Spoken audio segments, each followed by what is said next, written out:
know? You're telling me. That presentation, isn't it? Oh, yeah, I should have warned you. Yeah. I want you to memorize every page. I want you to get back to me on page 11. The summary. The summary.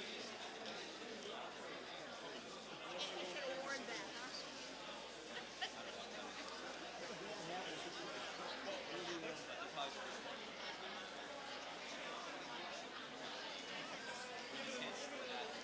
People review it. You may not.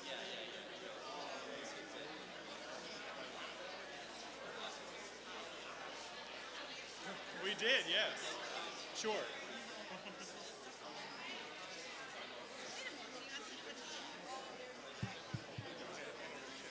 They need to respond to the ladies.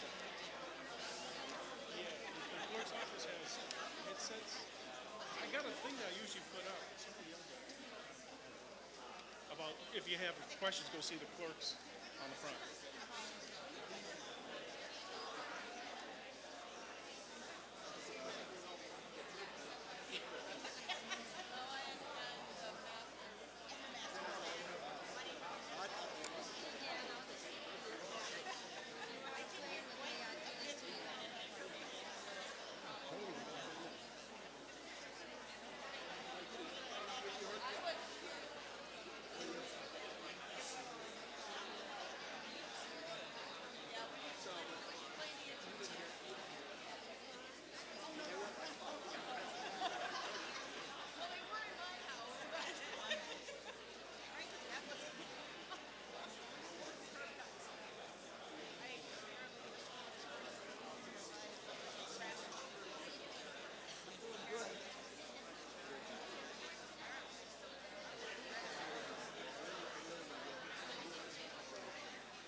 I have to get to my window seat, but I'll be back.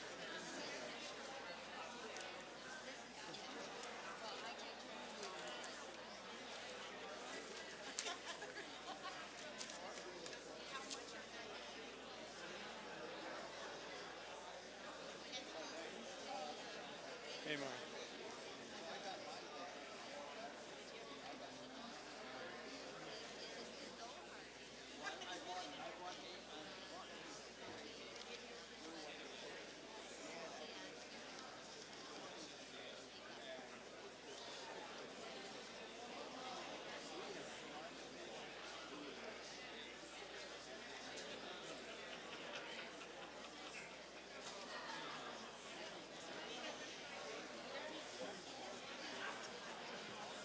All right. I was Is that just yellow talking sheet to different? Liz. It is not prepared. What? I'm marking it for you. What do you mean Mom it's not stroke. prepared?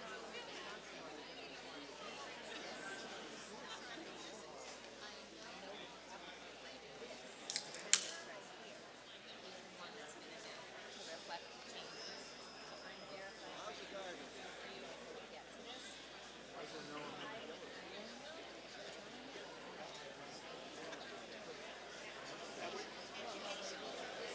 This is fiber entry. This is never been adjusted. And I'm going to duplicate this. What about the Tom Lee? It's your call whether it's in order. I don't think it is. I'm a How does stickler that for work? the rule. Personally, I think you can vote everything but these two changes and put them to there, but you know, How many changes are there? that's where I'm going through now because she just How told come me. the finance committee doesn't know? I mean, Yes. All right, I'm on it.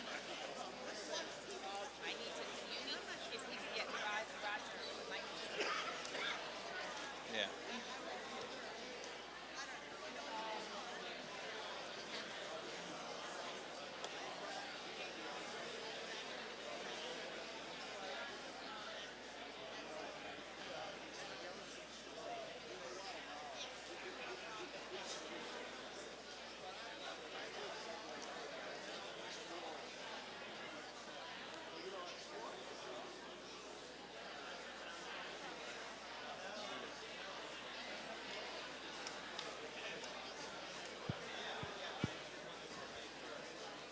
It's just engineering and building and zoning. Here it is.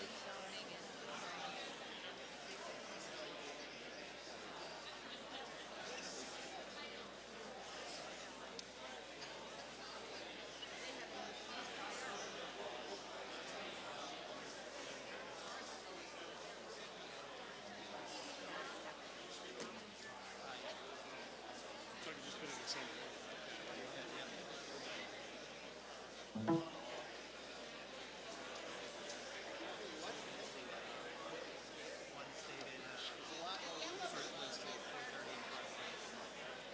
I'll just mark that on mine too. yeah, can we get a copy of that? And are you gonna have that at the Oh, podium? nice.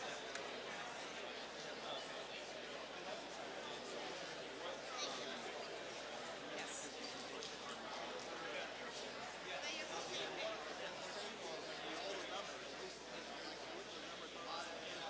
To the end of the regular meeting? Okay. Yeah. So when you say the end, you mean a discussion. You wanna join it with this discussion of the special? At the end of regular. And maybe they'll be in unison, is what you're saying.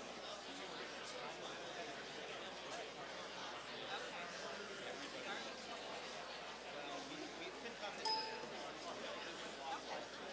Thank you for telling me, because nobody tells me anything. Okay.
Are we all set? Are we ready to go here?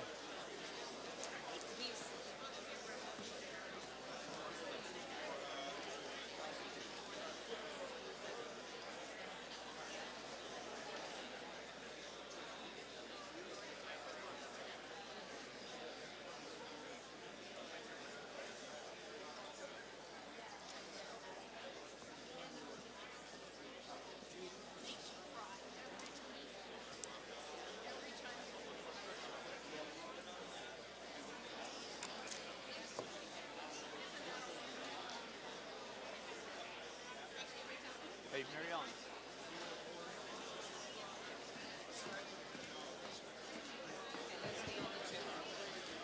The meeting will be in order.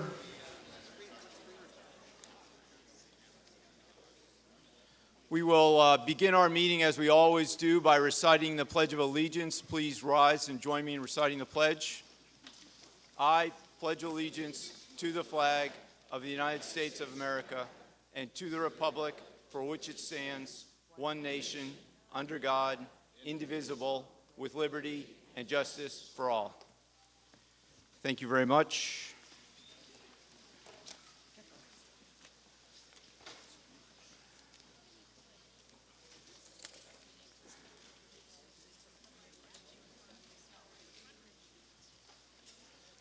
The chair is in receipt of a particular, unusually, or to me, unusual amount of critiques, ideas, suggestions, criticisms.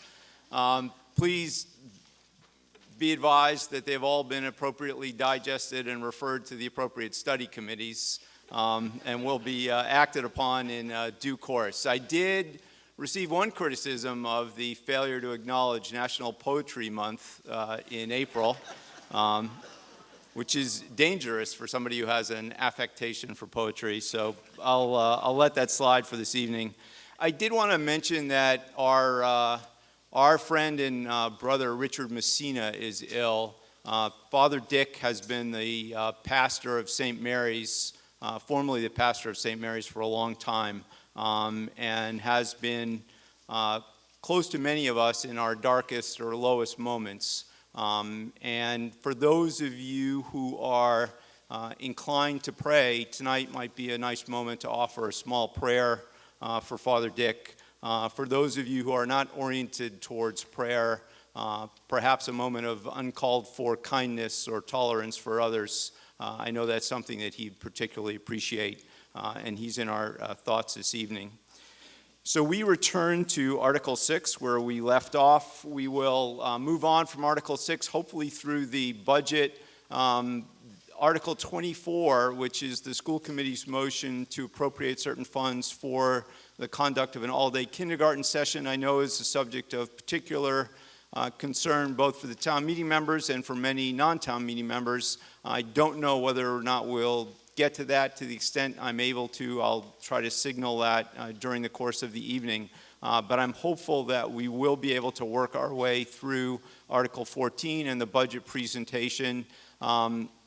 We will not be meeting this Thursday, and we will come back on Monday, May 8th for the special town meeting, and then hopefully proceed to the rest of our business. And if not, we will then meet either the following Thursday on the 11th or on Monday the 15th. There's some uncertainty about the availability of the space on the 11th. So that brings us to Article 6, and we'll return to our debate there. One other prefatory point that I wanted to make is that our new town council, Anderson Krieger, and Art Krieger sort of had a baptism by fire last week, and as a result, he's not here this evening. But in his place is Mina Macarius from Anderson Krieger. Mina is fully versed on all the issues, and he'll be helping us this evening and responding to any questions to town council. So Article 6, you should have in front of you the typewritten Article 6 revised, which reflects a motion that the proponents, the planning board, wish to make. The motion makes 3 changes. The first changes is on the second page of the handout. The back of page 1, there is a typographical error that's been corrected in number 7F. The word to maximize visibility and sight distances has been changed from SITE to SIGHT. More materially are 2 changes in section 7G. The planning board has added this section, 5.1.6.7 shall apply only to entrances and exit driveways installed or widened at the street line after May 1st, 2017. And then the same change is made in 5.1.9.5. Again, that language is repeated to address the concerns that were brought up in the context of debate about whether or not the existing curb cuts would be grandfathered in. So the planning board has made that motion. It is as stated by the chair and in the printed materials before you. Do I hear a second? And Ms. Welch, do you want to address the amended motion? Or the motion to amend, rather? Okay, great, thank So, you. Okay. Jackie, why don't we just, we'll just take a motion, we'll take a vote on the motion to amend as a start, and then you can go through that, so just stay there. So the matter comes before the town meeting on the motion to amend. All in favor of amending Article 6 as set forth in the written materials before you, please say aye. Aye. Any opposed? The ayes have it. The motion passes. We now proceed to debate on Article 6 as amended. On behalf of the amended article, Ms. Welch, the chairperson of the Planning Board. Ms. Welch. Sorry, you had the wrong one up here.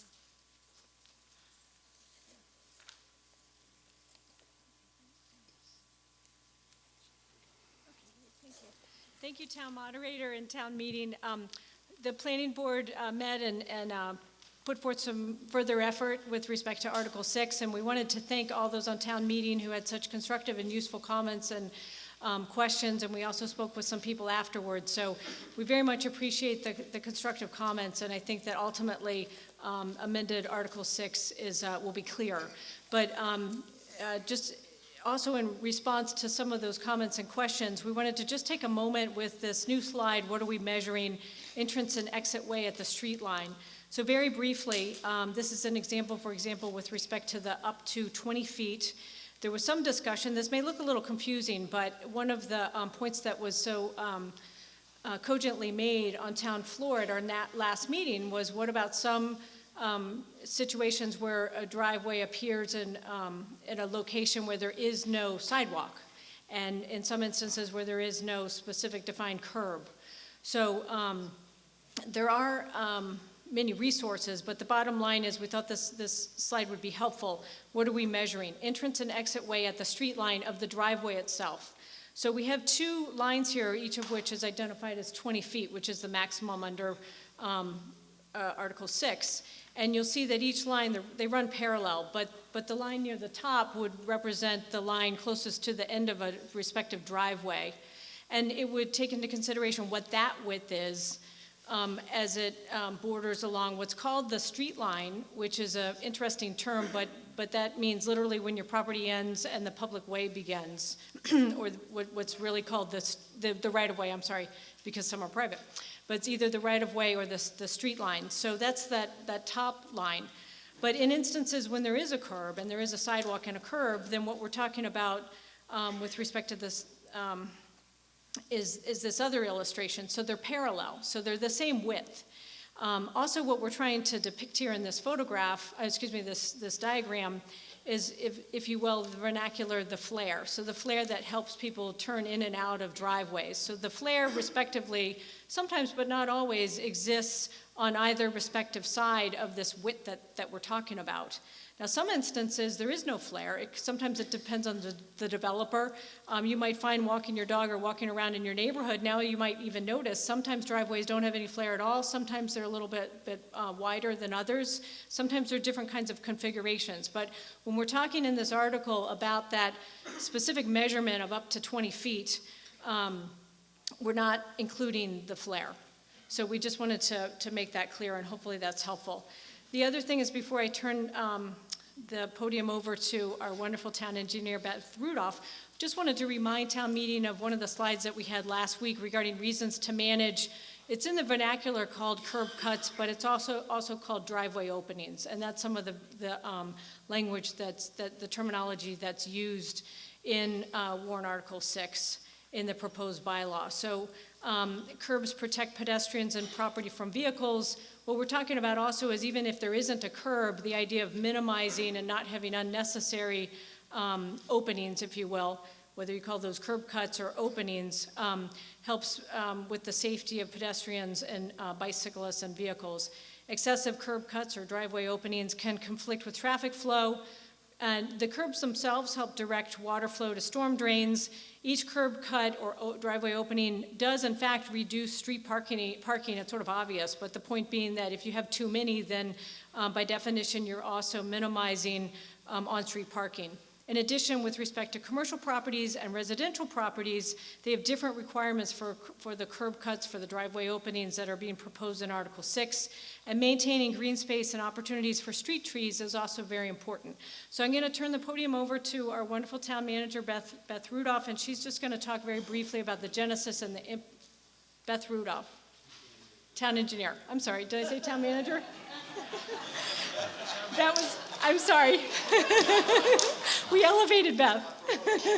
Sorry about that. Yeah, I apologize. Speaking too quickly, but I just don't want to take up too much more time. Anyway, here's Beth. I don't know if you need this one on. Okay. Thank you, Jackie. Good evening, everyone. I'm just here to just really briefly update you on why we're even here with this zoning change tonight. Currently, there are no regulations either in the zoning bylaw or otherwise in the town that regulate the dimensions or locations of curb cuts for residential properties. What we have now is a section called parking facilities that gives some dimensions for curb cut widths that will go into parking facilities, so parking lots, other facilities like that. And there are regulations for those types of facilities in residential districts. But there's nothing that applies directly to residential properties for single families or multifamily properties. So what we've done now is if you come into town hall and you say, I want to go and either expand my existing curb cut or driveway, or I want to install a new one, or we have a developer who's taking a single family house and making it a two-family house, we don't have anything specific to give them now to say this is what you're required to do. What we've done is try to regulate that now through the street opening permit process. So the DPW director and I have worked together to apply what we consider a policy, which is a 20-foot width, which is consistent with the regulations for the parking facility. So we're here really to ask you to help us to better manage those by, making this change in the zoning so it's very clear to everybody what the regulations are for those residential properties. Thank you. Thank you, Ms. Rudolph. Further on the question? And we'd like, if town moderator's okay with this, to invite town council attorney Macarius to take the podium in case there's any specific questions about the amendments, unless you don't want us to do that. Let's wait till someone asks a question. Okay. It's not a shy group. The matter comes before the town meeting on Article 6 as amended. There are two motions. Motion number 1 is as set forth in the written materials, Article 6 revised May 1, 2017, and as previously read by the chair. On motion number 1, all in favor? Aye. Any opposed? Motion passes. Now under Article 6, motion number 2. Motion number 2, it's moved and seconded to amend Section 3.1.2 to correct the cross-references as shown below. 3.1.2, Table of Use. Under CBD, change references from 7.3.11.4 to 7.3.11.3. It's a typographical correction. All those in favor? Aye. Any opposed? Motion passes. This brings us to Article 7. Yes, Ms. Wilson.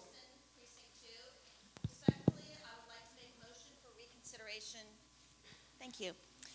Jennifer Wilson, Precinct 2. Respectfully, I would like to make a motion to reconsider Article 2, the article regarding regulation of solicitation activities. Ms. Wilson makes a motion to reconsider Article 2. Is there a second? The motion having been made and seconded, motions for reconsideration in Winchester are dealt with separately under the Code of Bylaws, and it provides specifically that those motions will be the first order of business at the next adjourned session of the town meeting, which will be on Monday, May 8th, immediately following the special town meeting. So Ms. Wilson's motion for reconsideration of Article 2 will be heard by the town meeting as the first order of business on Monday, May 8th. This returns us to Article 7. Article 7, Article 7, to see if the town will vote to raise and appropriate or transfer from available funds, including free cash, $75,000 for purpose of preparing a master plan or take any other action in relation thereto. Under Article 7, it's moved and seconded to transfer from free cash $75,000 for purpose of preparing a master plan. The proponent of Article 7, the Planning Board, and its chairperson, Ms. Welch. Ms. Welch. Thank you. Good evening again. Article 7 on master plan, and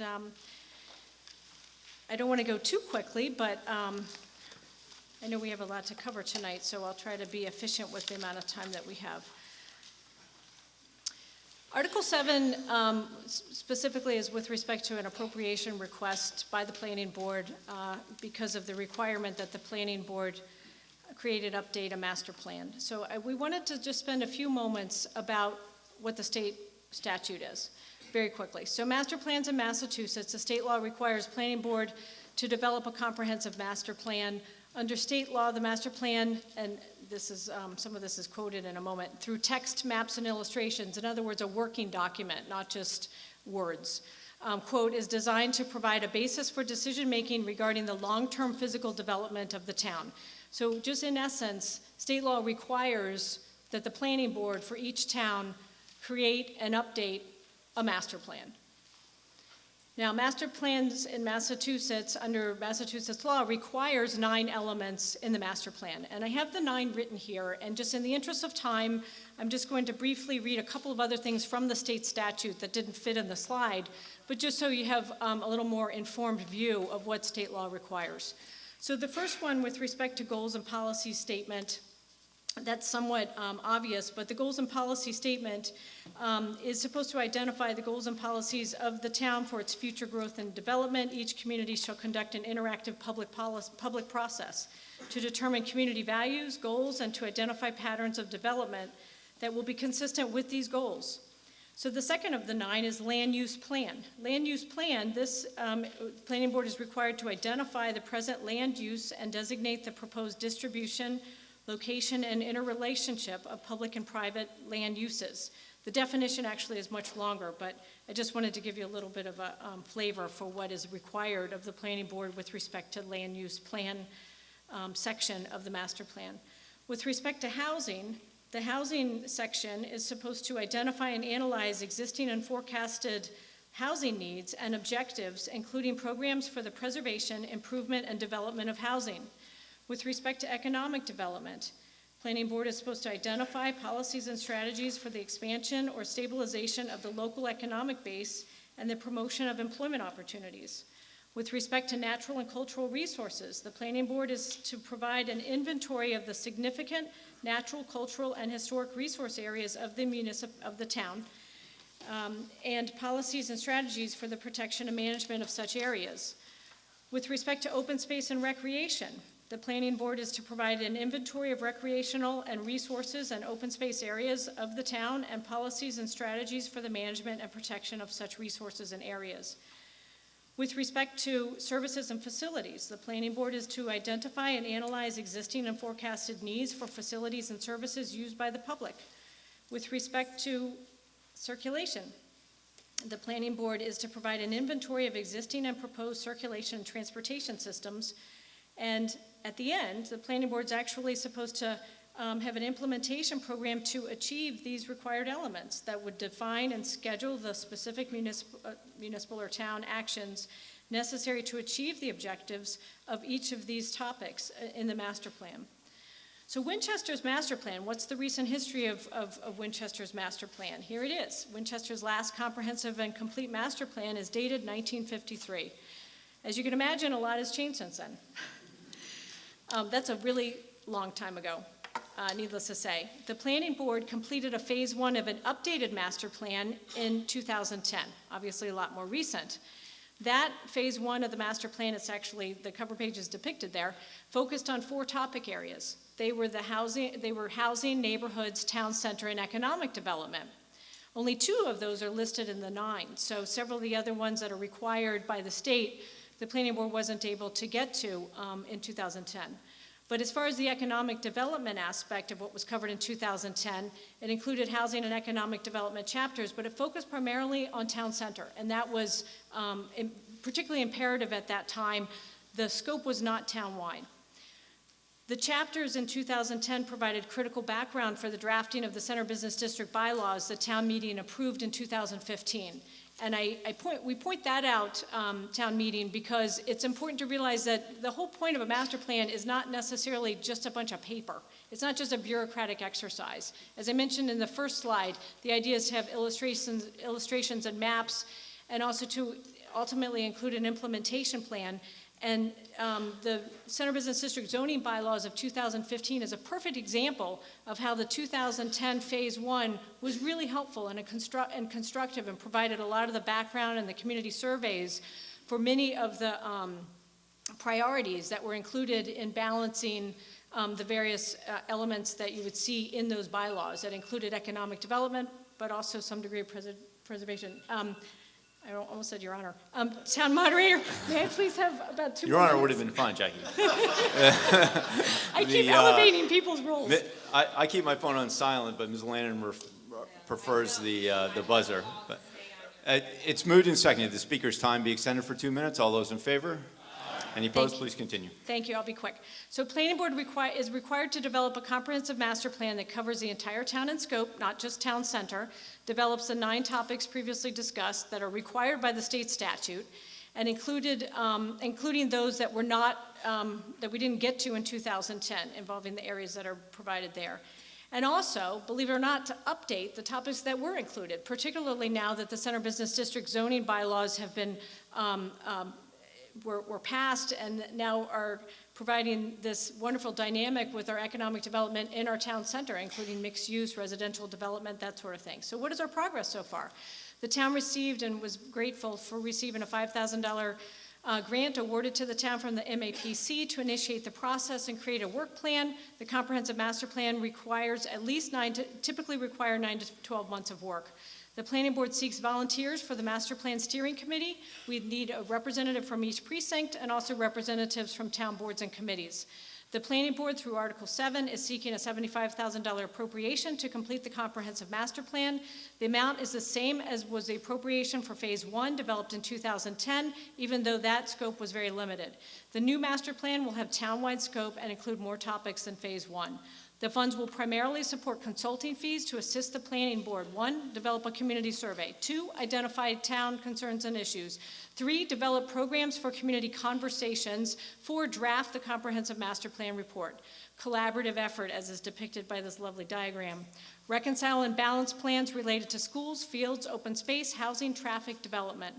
The comprehensive plan project includes the following. The Planning Board is required to develop and update the town's 1953 and 2010 partial master plans. The plan will align development with the town's interests. The town-wide planning should be consistent with the comprehensive master plan. Long-term planning is crucial to the town's financial stability. The master plan sets goals for implementation. In conclusion, the initial work includes to form a master plan steering committee. Volunteers are needed to develop a community survey, develop programs for, and conduct community conversations. The Planning Board is very grateful for your attention tonight, and thank you for your consideration on Article 7. Thank you, Ms. Welch. May we have a recommendation from the Finance Committee? Finance Committee recommended favorable action for the master plan. May we have a recommendation from the Board of Selectmen?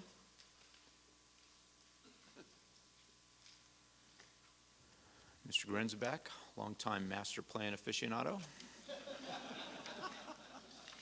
I've learned my lesson. The selectmen are unanimous in recommending favorable action on this. 3 reasons, very briefly. As Mrs. Welch has noted, it's long overdue. The early first one was 1900s, then 1953, now 2010. You notice a pattern of 50-year cycles in here. I think the Board of Selectmen thinks this is a bit too long to refresh and build a strategic business plan for the town, so I think it's much needed. Secondly, it's a very good investment. In 2005, the town meeting authorized $75,000 for the first phase. The Planning Board, over the next few years, managed to capture almost another, I believe, almost $200,000. Perhaps Betsy will remember, in additional funding. This came in the form of state technical assistance, private sector grants, and others, but it paid for almost all the work that was done in recodifying in the town center. So by and large, it had a very good return on investment for the town, and we'd like to see it done again. Third, it's the town's opportunity to see if all the pieces fit together. If you go out and count it, we probably have 40 town boards, town commissions, and an equal number of civic groups that are working at one time or another on various pieces and aspects of the town. We all tend to work in our own silos on these things. So the master plan is an opportunity for us to talk with each other, and that may in fact be the greatest value of the master plan. So we ask your positive vote for this action. Thank you, Mr. Grenzebach. Motion comes before the meeting under Article 7. Moved and seconded to transfer from free cash $75,000 for the purpose of preparing a master plan. All those in favor? Aye. Any opposed? Motion passes. This brings us to Article 8. Article 8, motion brought by the town manager, Beth Rudolph. Oh, no, Richard Hauer.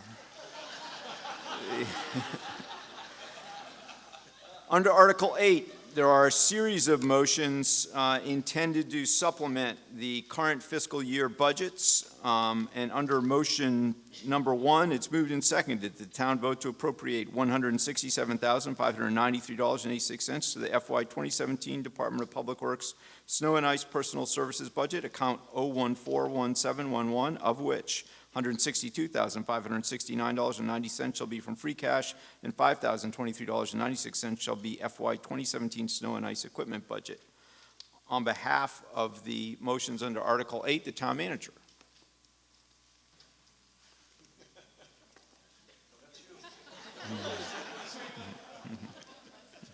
The town manager, Richard Howard. Mr. Howard. Richard Howard, Town Manager. Thank you, Mr. Moderator, and thank you, Beth, for this opportunity to appear before the town meeting. So I would hope that some of the proposals are straightforward. An above-average winter depleted the usual $400,000 that is set aside each year budgetarily for snow and ice efforts.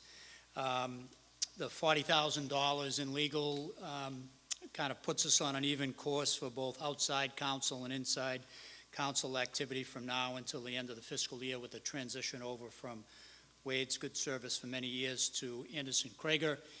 And the $35,000 proposal is actually kind of a trade-off.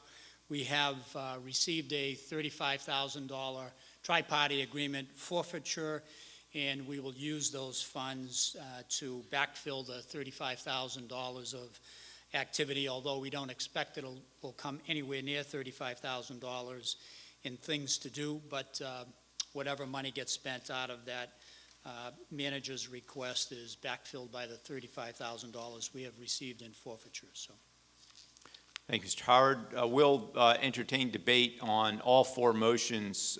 Number 1 is read, and the other 3 motions is set forth on page 24 of your motion book.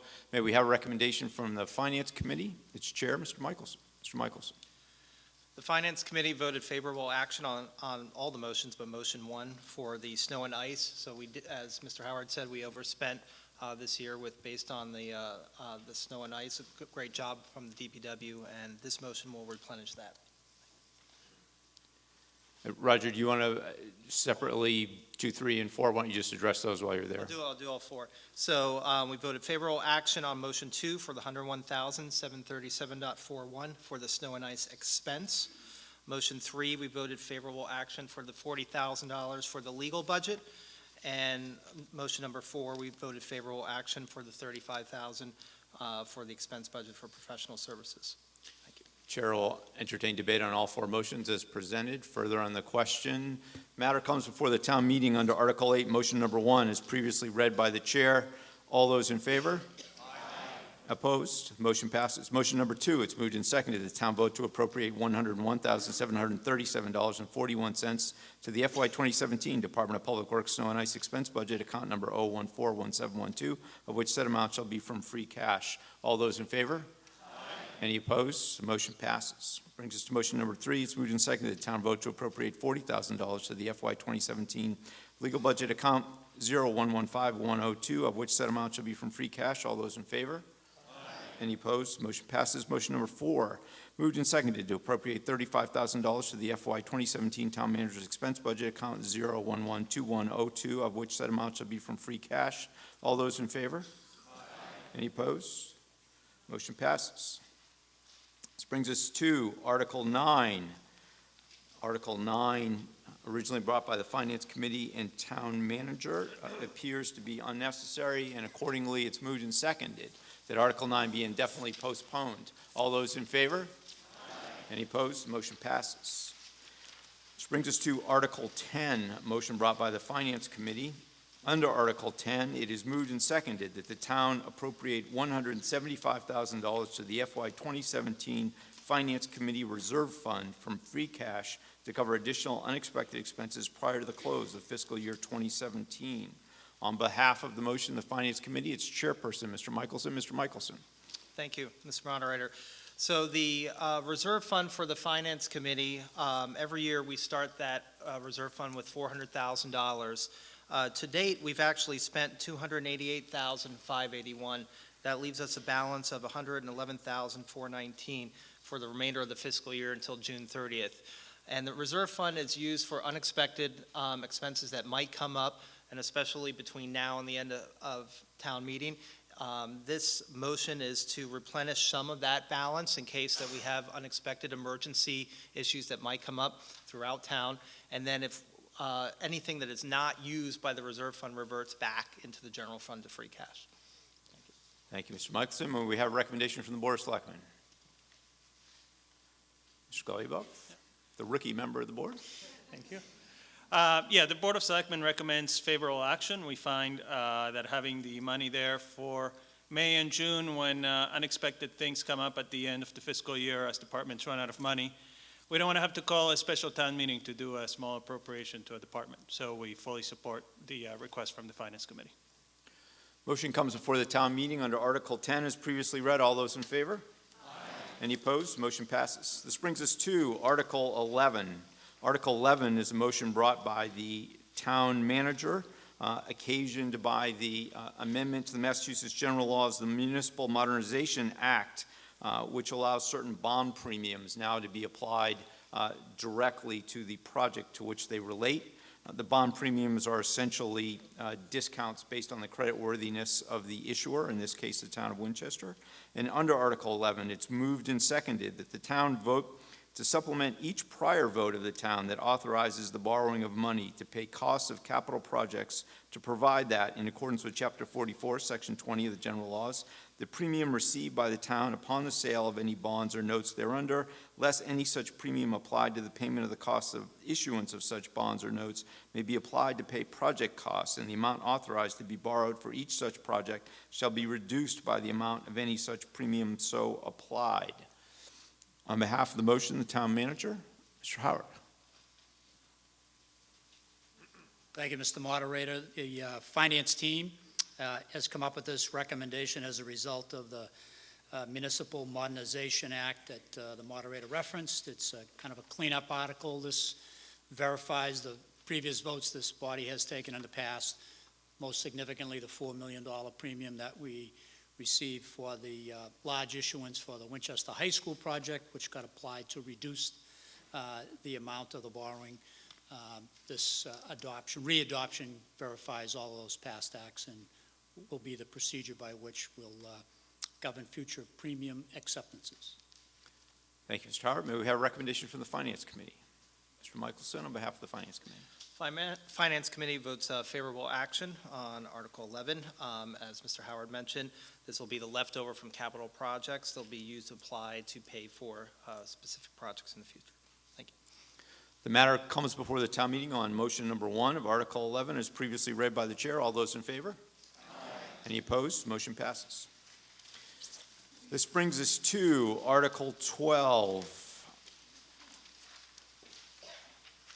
My understanding is that Article 12 will be indefinitely postponed as well.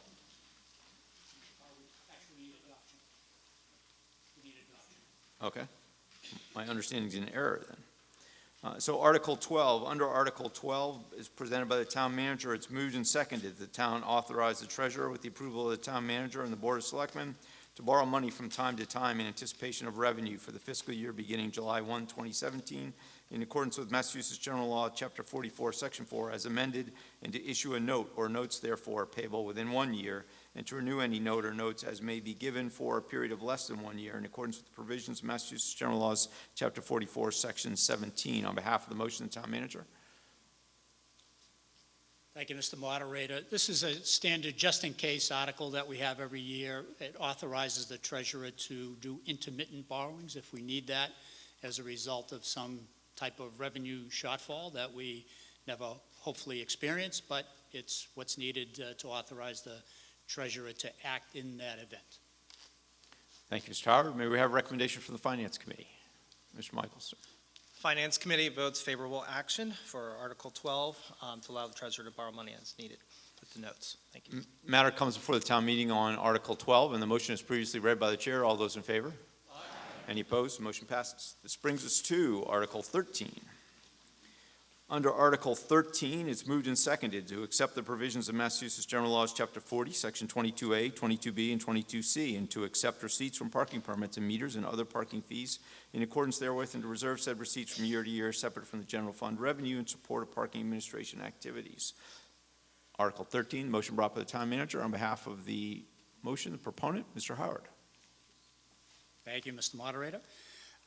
Again, another Municipal Modernization Act reference. The town, as it has been its past practice, has kept revenues that have been received through parking meter activities and permit activities separate and outside of the actual budget and revenues for the budget.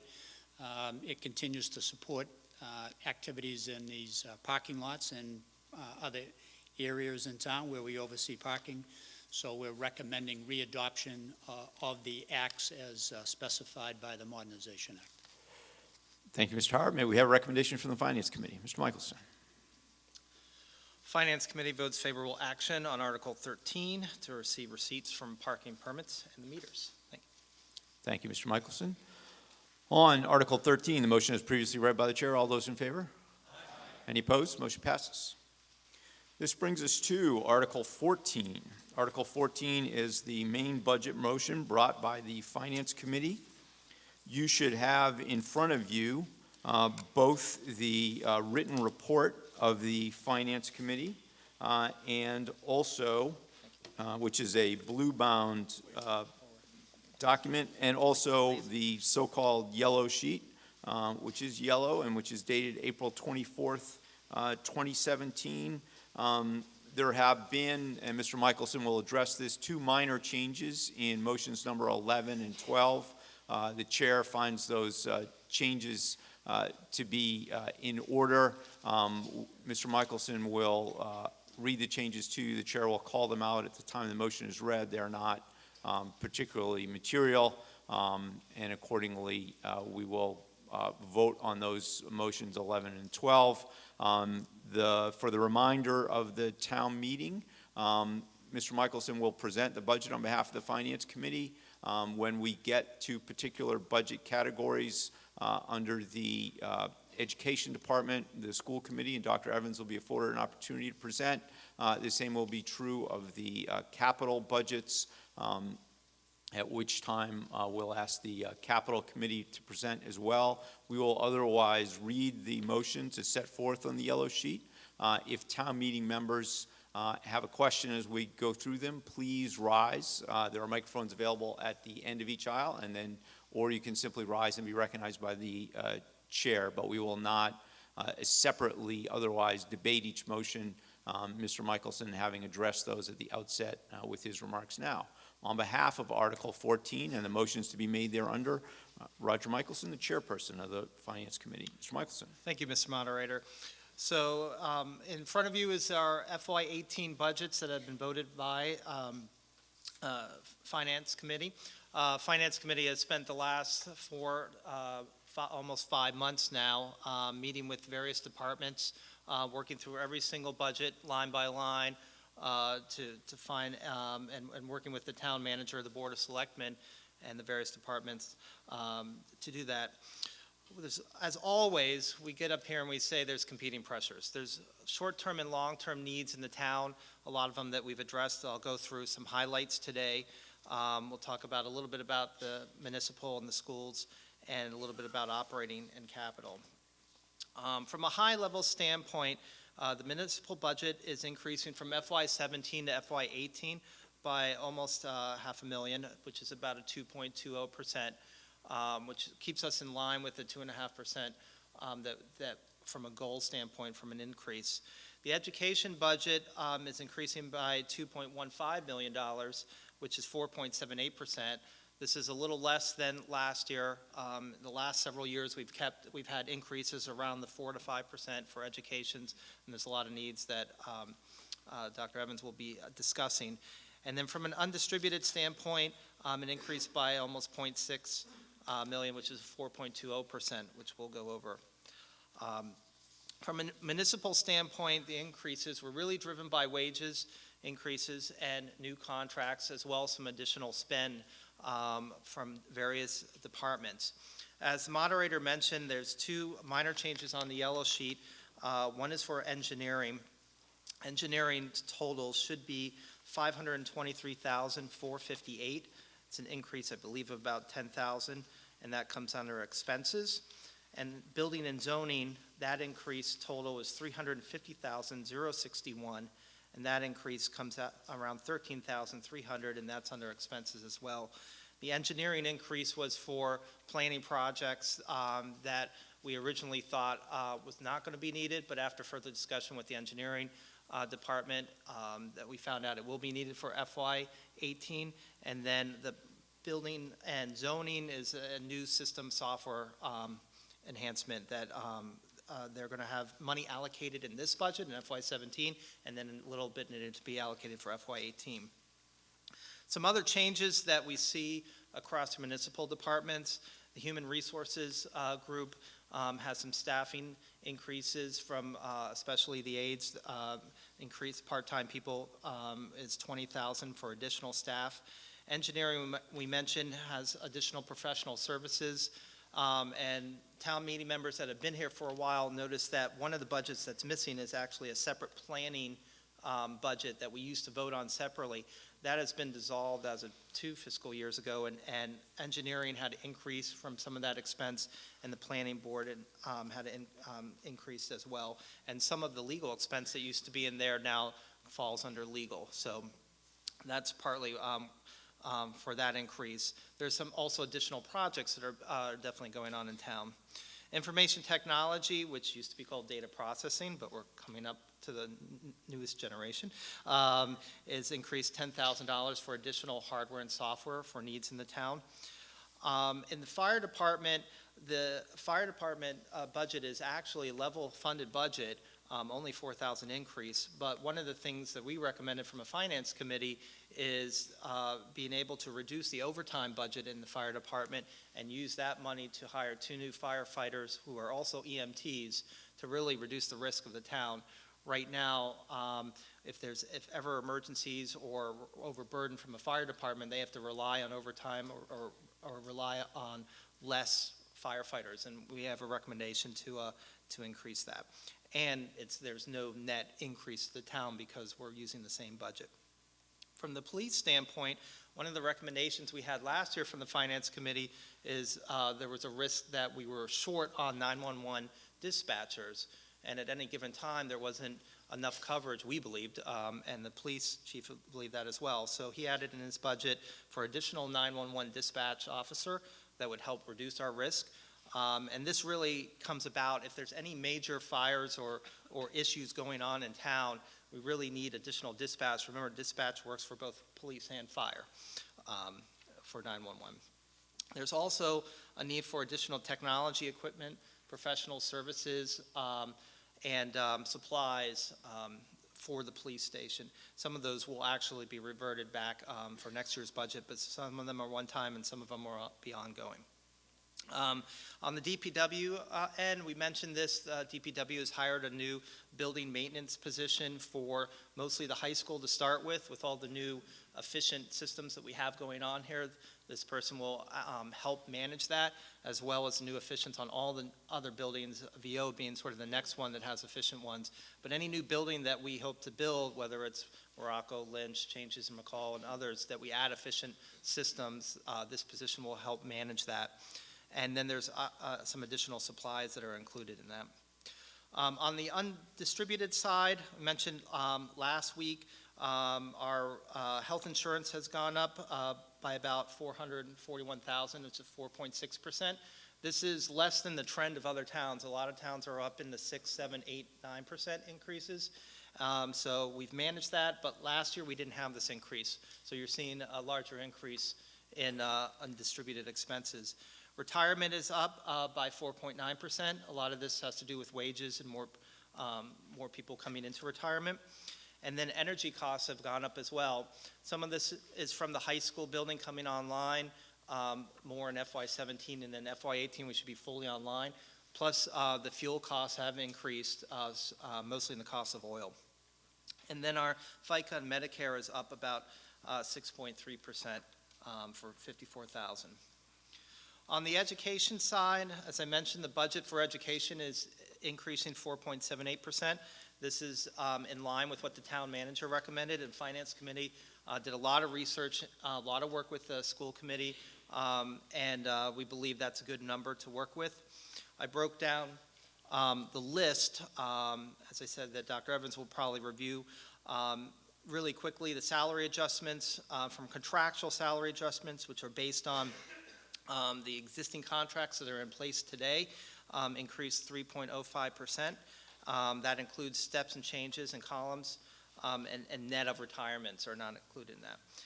Mandated special education is 268,000, and then program improvements, enrollment, and then there's a net increase of 1.1 FTEs is covered under that.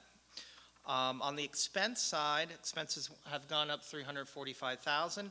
This includes special education costs, which is the greatest amount, 208,000, which is about 0.46, about 0.5%. Transportation costs keep going up. This has been a big concern for us as a town. Even though we renegotiated contracts, we're seeing increases in transportation. Some of that's from fuel costs, and some of that is a really tight competitive market in the transportation end. K through 12 supplies have been increased. Athletics, there's some additional funding for that. And then the technology spend, the last year and this year and future years, the school committee has voted to increase technology so that we have ongoing maintenance replacement for the laptops and desktops and projectors and other technology. And the 24,000 is this year's component of that, and there's going to be additional funds that are leveraged to be a total of 50,000. Articles 16 and 17 are the water and sewer enterprise. This is level funded, so there's no headcount increase. As everybody might remember, it was a pretty dry summer last year, and so we had much larger MWRA assessments, and the retained earnings went up. So we can leverage that. Everything is fully funded by receipts, which is 5.5 million, retained earnings, 383,000, and then the tax levy, 4.8 million. The recreation enterprise fund, this again is level funded. The recreation program continues to improve, continues to grow. It's level funded with no headcount costs and fully funded by receipts, so 1.7 million in receipts, and general fund subsidies of about 175,000 and 155 from retained earnings. Article 15 will be for capital. There's retiring debt service from the capital stabilization fund. That's 654,120. And motion 2 will be the energy champion rebate. We've had this several years running now, $30,000, which improves the energy systems, specifically in Morocco and the boiler. And that goes into the building stabilization fund.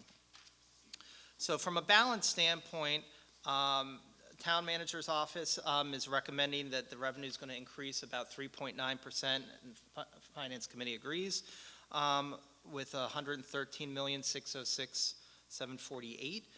We were able to reduce the free cash a bit, which in prior years it's been closer to about 900,000, which we needed to balance it. Based on some savings we were able to find this year and some benefits on the cherry sheets, we were able to reduce that to 837,500. And then the maintenance fund that town meeting put in place several years ago had an additional $100,000 for the maintenance fund. So free cash total to balance the budget is 937,500. This keeps us in line with our 6 to 10% of reserves that we strive for from Finance Committee in the town. One thing to note that we'll be mentioning, we have somewhere around $900,000, $950,000 to vote in warrant articles after we vote this. We also have the Board of Assessors voted to release about $863,000 from the overlay account to the overlay surplus account. That allows us to leverage some of those warrant articles from the overlay. Anything we don't vote that's used in the overlay will revert back to free cash, so it'll go back into our operating reserves. But it's something to note that we can leverage. Finally, from a reserve standpoint, as I mentioned, $937,500 is needed from free cash. We had fall 2016 articles that we needed 505,000, and we have an expected replenishment of 800,000 come back, so that's a total of 642,500. Our estimate for FY18 revenue will keep us at 7.99% for operating reserves, so as I said, that's in between our 6 to 10% goals. Thank you very much. Thank you very much, Mr. Michelson. Thank you to the Finance Committee for the heroic work they've done in preparing the budget.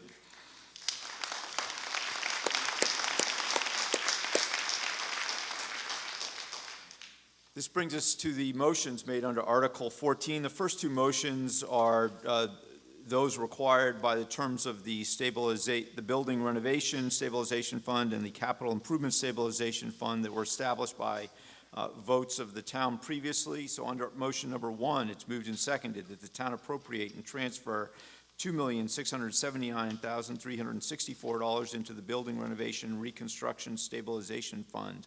All those in favor? Aye. Any opposed? Motion passes. Motion number 2, it's moved and seconded that the town appropriate and transfer $1,158,639 into the Capital Improvement Stabilization Fund. All those in favor? Aye. Any opposed? Motion passes. This brings us to the motions under the general government category. First motion is motion number 3. Under motion number 3, it's moved and seconded that the amount of $687,550 be appropriated to account number 1210, Town Manager, of which $593,650 is for personal services and $93,900 is for expenses. All those in favor? Aye. Any opposed? Motion passes. Brings us to motion number 4. Under motion number 4, it's moved and seconded that the amount of $134,230 be appropriated to account number 1520, Human Resources, of which $117,030 is for personal expenses, $17,200 is for other expenses. All those in favor? Aye. Any opposed? Motion passes. This brings us to motion number 5. Under motion number 5, it's moved and seconded that $6,000 be appropriated to account number 1310, Finance Committee, of which $3,500 is for personal services and $2,500 is for other expenses. All those in favor? Aye. Any opposed? Motion passes. This brings us to motion number 6. Under motion number 6, it's moved and seconded that the amount of $351,964 be appropriated to account number 1330, Comptroller, of which $342,164 is for personal expenses and $9,800 is for other expenses. All those in favor? Any opposed? The motion passes. Motion number 7. Under motion number 7, it's moved and seconded the amount of $258,176 be appropriated to account number 1340, Assessor, of which $200,426 is for personal expenses and $57,750 is for other expenses. All those in favor? Aye. Any opposed? The motion passes. Motion number 8. Under motion number 8, it's moved and seconded that $444,692 be appropriated to account number 1350, Collector Treasurer, of which $312,142 is for personal expenses, $130,550 is for other expenses, and $2,000 is for equipment. Of these amounts, $25,000 should be appropriated from the parking meter fund. All those in favor? Aye. Any opposed? Motion passes. This brings us to motion number 9. Under motion number 9, it's moved and seconded that $80,000 be appropriated to account number 1360, Audit, of which $80,000 is for other expenses. All those in favor? Aye. Any opposed? Motion passes. Motion number 10. Motion number 10 is moved and seconded that $620,568 be appropriated to account number 1530, Information Technology, of which $109,934 is for personal expenses, $510,634 is for other expenses. All those in favor? Any opposed? Motion passes.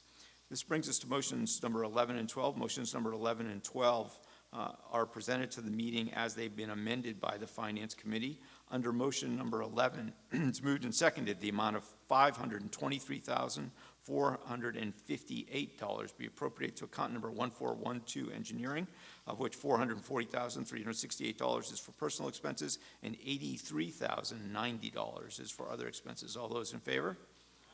Any opposed? The motion passes. Motion number 12. Under motion number 12, it's moved and seconded the amount of $350,061 be appropriated to account number 1413 Building and Zoning, of which $321,476 is for personal expenses and $28,585 is for other expenses. All those in favor? Aye. Motion passes. Any opposed? Motion passes. This brings us to motion number 13. Motion number 13, moved and seconded that $50,000, $789 be appropriated to account number 1415 Conservation Commission, of which $48,979 is for personal expenses and $1,810 is for other expenses. All those in favor? Aye. Any opposed? Motion passes.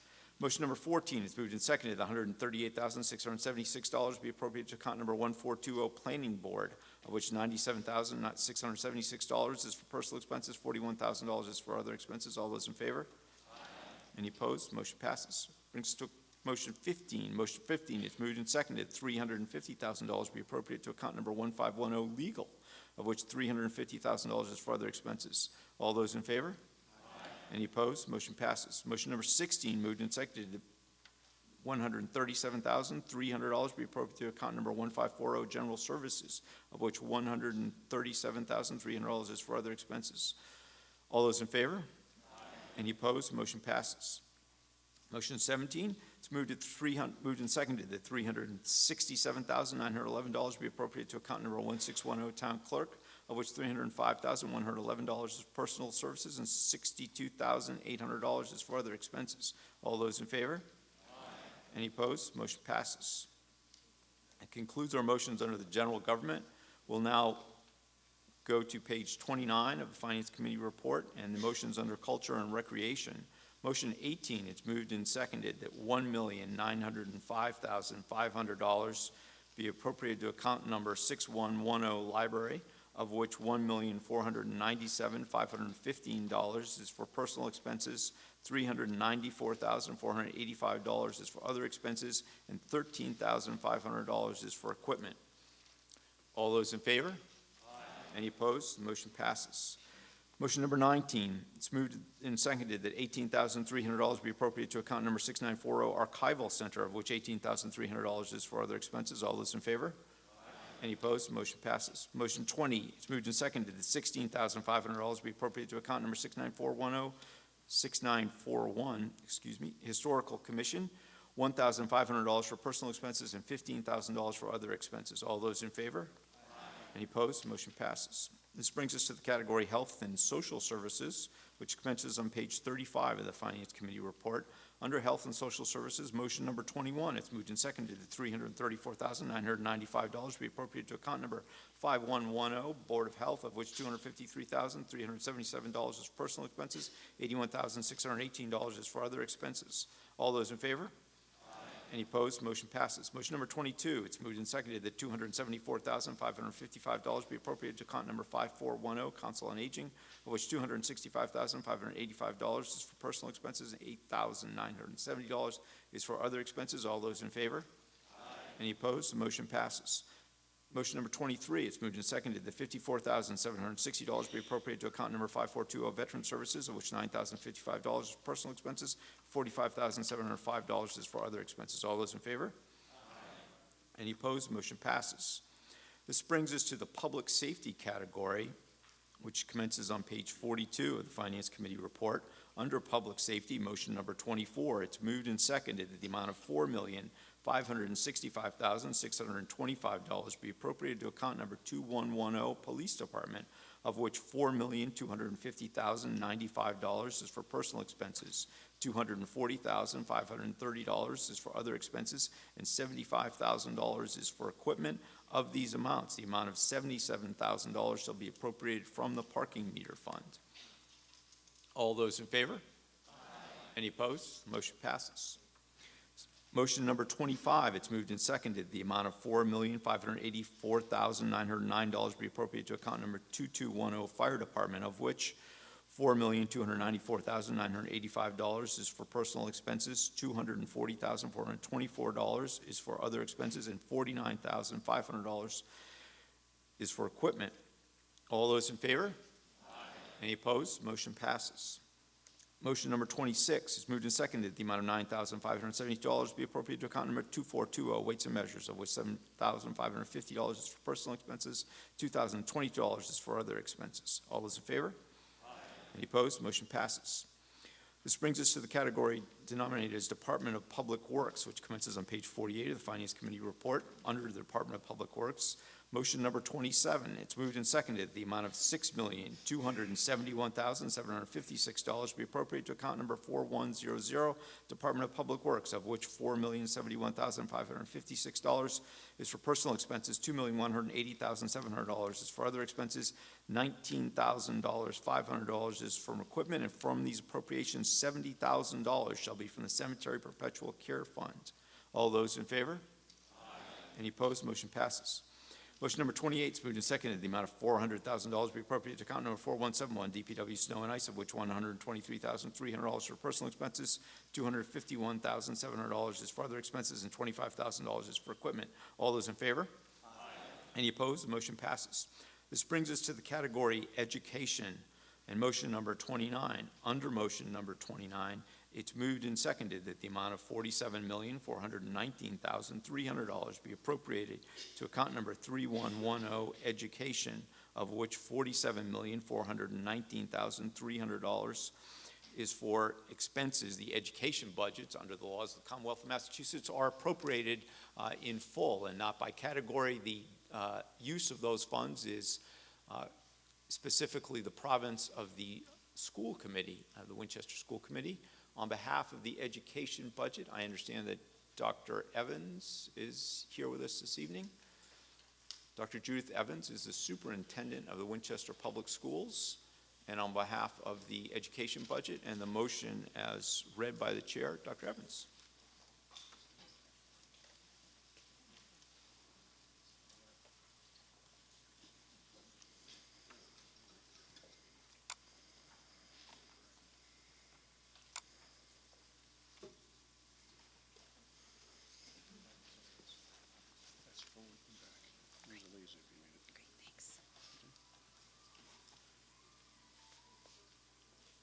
Mr. Moderator, town meeting members, as superintendent of schools, it's my pleasure to be here tonight to present a brief summary of the school department proposed budget for fiscal year 18.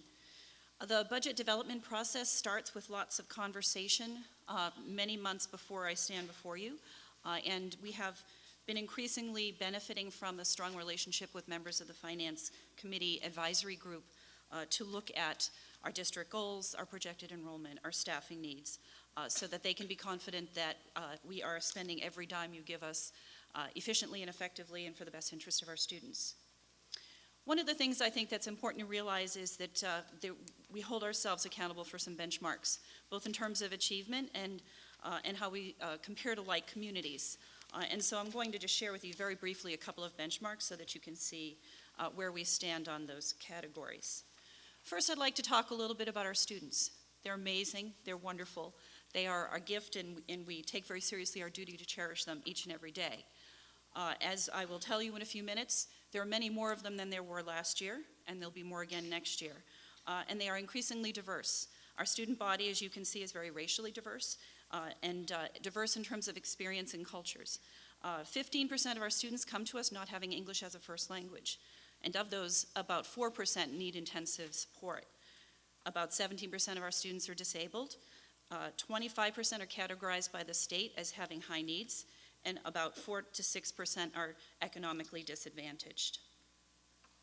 One of the things we're really proud of is that we use every dollar that we get very efficiently and effectively. Our per pupil spending compared to our like communities, as you can see, the green at the far right is Winchester. We spend far less than comparable districts. If we were to spend at the rate of Western or Burlington, our budget would be $20 or $30 million more than we're asking for here.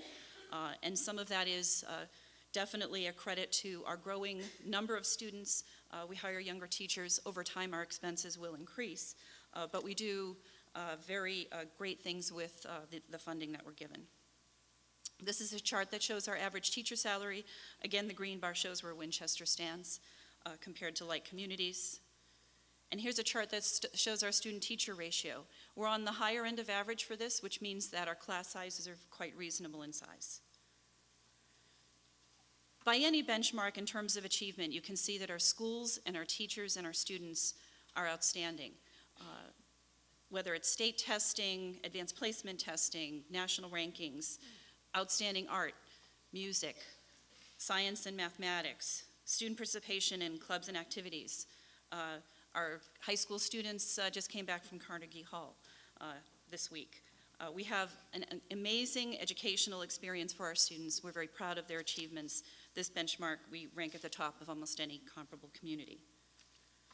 So all of that education comes with a cost, and tonight we have a request for slightly more than $47 million to fund our schools for the next fiscal year. That's an increase of 4.78%. Most of that comes in personnel costs, and I'll talk about mandated versus initiatives. Our net salary adjustment is about 3%.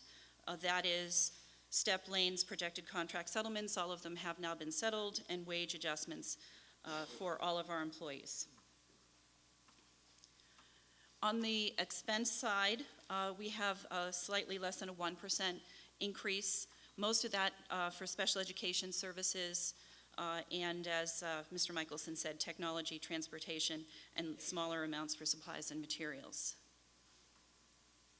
We also initially built in some new fees to support this budget. School committee is still looking at closing some gaps in transportation and athletics, but we're hopeful that we can make the adjustments without substantially increasing fees in those areas. One of the things that's a real challenge for our district is that we have 4,688 students if you include preschool.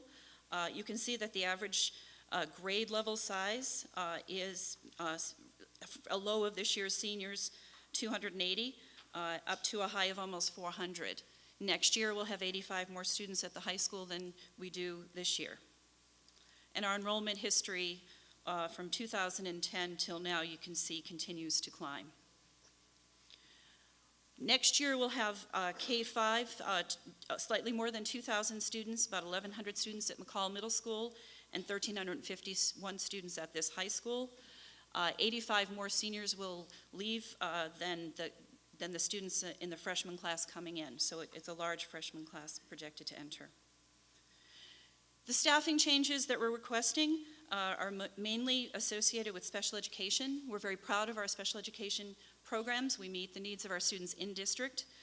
For the most part, we have fewer students in out-of-district placements than many other school districts our size.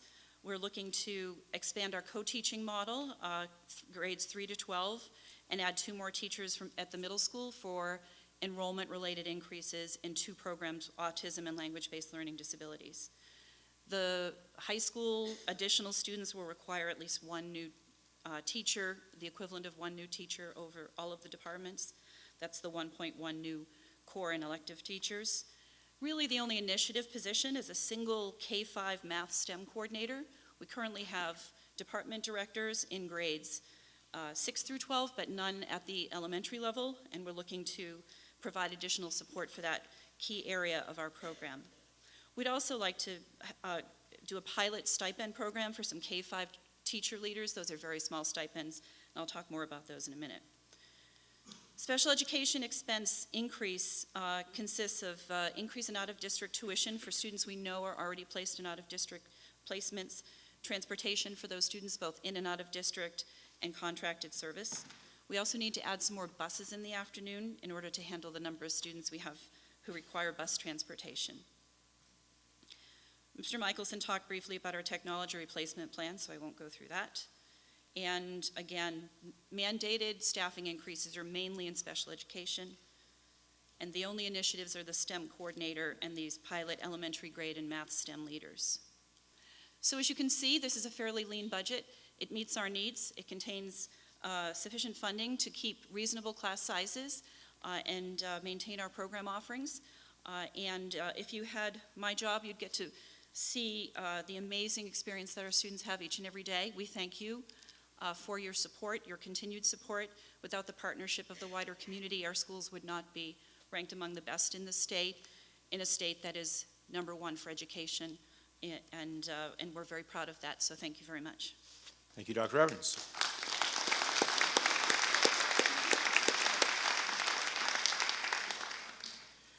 Motion number 29 to appropriate $47,419,300 to account number 3110, education. All those in favor? Aye. Any opposed? Motion passes. Motion number 30, it's It's moved and seconded to appropriate $273,694 to account number 3610, vocational education, of which $273,694 is for other expenses. All those in favor? Any opposed? Motion passes. This brings us to the back side of the yellow sheet and the accounts numbered or denominated undistributed, starting at motion number 31. The chair advises the meeting that we'll cover the undistributed and funded debt motions, at which time, before the capital motions, we'll take a short break to patronize the Girl Scout refreshment stand. So, under undistributed, motion number 31, it's moved and seconded, the amount of $2,445,627 be appropriated to account number 1910 Energy, of which $2,445,627 is for other expenses. All those in favor? Any opposed? Motion passes. Motion number 32, it's moved and seconded, the amount of $4,472,543 be appropriated to account number 9110 Contributory Retirement, of which $4,472,543 is for other expenses. All those in favor? Any opposed? Motion passes. Motion number 33, it's moved and seconded, the amount of $350,000 be appropriated to account number 9120 Workers' Compensation, of which $350,000 is for other expenses. All those in favor? Any opposed? Motion passes. Motion number 34, it's moved and seconded, the amount of $75,000 be appropriated to account number 9130 Unemployment Compensation, of which $75,000 is for other expenses. All those in favor? Any opposed? Motion passes. Motion number 35, it's moved and seconded, the amount of $10,059,884 be appropriated to account number 9140 Health Insurance, of which $10,059,884 is for other expenses. All those in favor? Any opposed? Motion passes. Motion number 36, moved and seconded, the amount of $915,000 be appropriated to account number 9150 Medicare tax, of which $915,000 is for other expenses. All those in favor? And I understand, Mr. Michelson, that there's no request for appropriations to the non-contributory retirement account. Brings us to motion number 38. It's moved and seconded, the amount of $400,000 be appropriated to account number 9430 Reserve Fund, of which $400,000 is for other expenses. All those in favor? Any opposed? The motion passes. Motion number 39, moved and seconded, the amount of $380,000 be appropriated to account number 9450 General Insurance, of which $380,000 is for other expenses. All those in favor? Any opposed? Motion passes. Motion number 40, moved and seconded, the amount of $35,000 be appropriated to account number 9460 Environmental Remediation, of which $35,000 is for other expenses. All those in favor?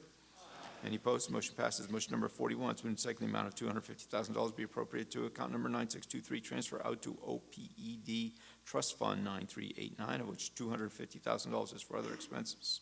All those in favor? Any opposed? Motion passes.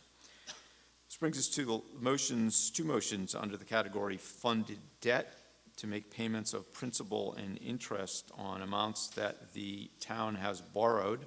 These appropriations are made in part both from the Capital Stabilization Fund and the Building Stabilization Fund, and as such, being appropriations from those funds, they require a two-thirds vote of the meeting. When the chair calls the motions, the chair will see if the vote is unanimous, and if so, will avoid the need for a count. So under funded debt, motion number 42, it's moved and seconded, the amount of $6,936,206 be appropriated to account number 7110 funded debt principal, of which $6,936,206 is for other expenses. Of these appropriations, $385,000 will be appropriated from the Capital Stabilization Fund and $1,880,350 from the Building Stabilization Fund. All those in favor? Any opposed? Chair declares the vote unanimous, meeting the two-thirds threshold, and the motion passes. Motion number 43, it's moved and seconded, the amount of $5,409,702 be appropriated to account number 7120 funded debt interest, of which $5,409,702 is for other expenses. Of these amounts, $148,581.26 will be appropriated from the Capital Stabilization Fund and $645,295.52 from the Building Stabilization Fund. Two-thirds vote required. All those in favor? Aye. Any opposed? Motion passes. Chair declares vote unanimous. We'll take a short 10-minute break until 9:05, and at which point we'll come back. I do think that we'll likely reach Article 24 this evening, so those of you here for that, I encourage you to remain after the break.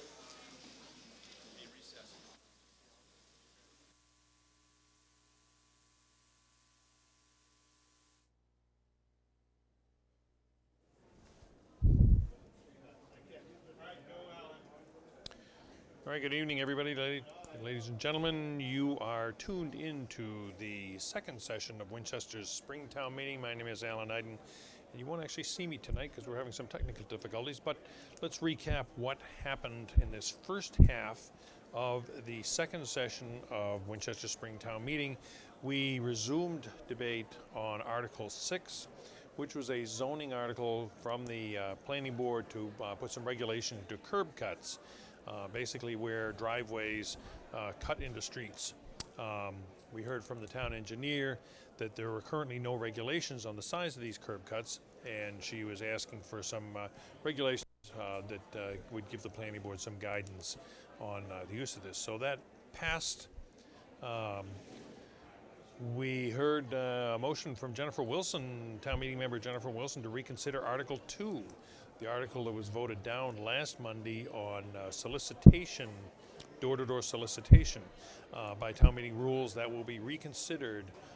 That was moved and seconded, so it'll be reconsidered next Monday, the 8th. That's on Article 2. Article 7 was a appropriation of $75,000 for a master plan. We heard from the chairman of the planning board that the state law requires this as a basis for development in a town. The use of public and private lands, housing, and economic development among those plans. So the last plan was done last master plan was completed in 1953. That's 1953. And there was a phase 1 done in 2010 that focused on the town center and rezoning in the town center. That was passed. Supplemental monies for the 2017 budget were passed in Article 8. Article 9 was indefinitely postponed. Article 10 to transfer $175,000 from the reserve fund to the general fund was approved.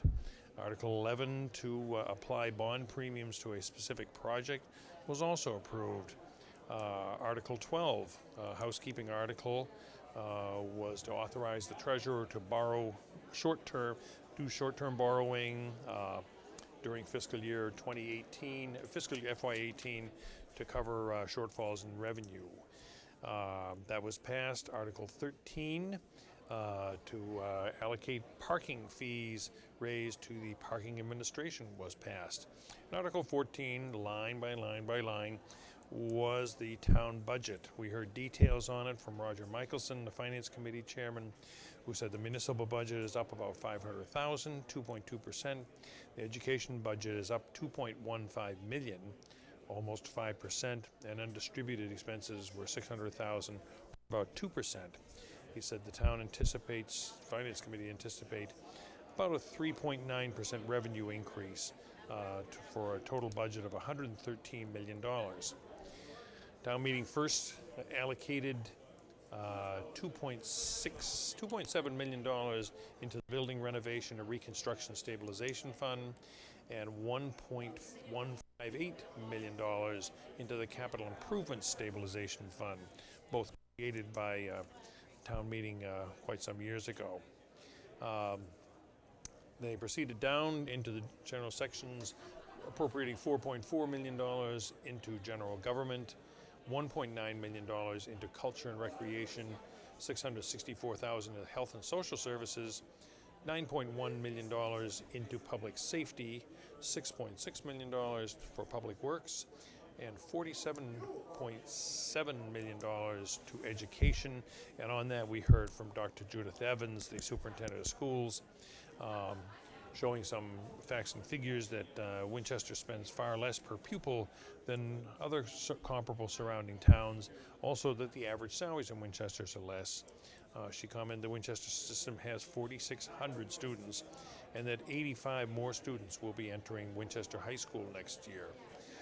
After passing the $47 million education budget, there were undistributed costs such as energy, contributory retirement, Medicare tax, et cetera, and insurance of $19.3 million were appropriated. $6.9 million were appropriated for funded debt principal, and $5.4 million for funded debt interest.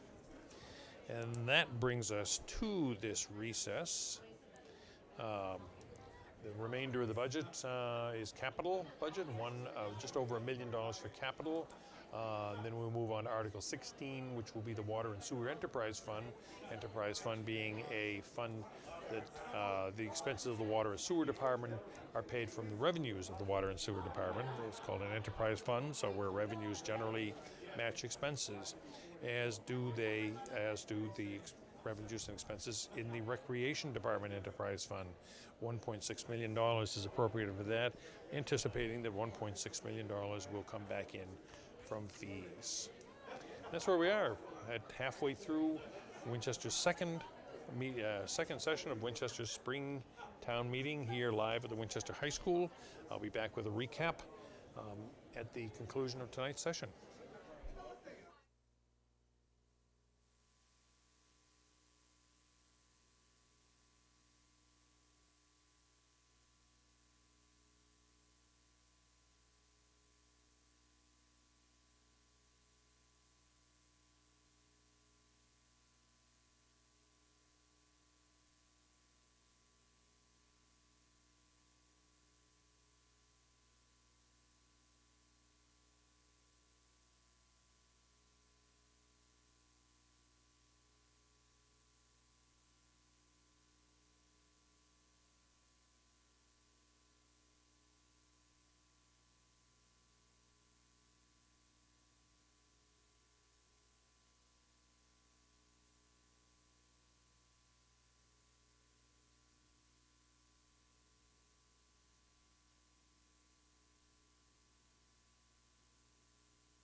The town meeting members will please take their seats.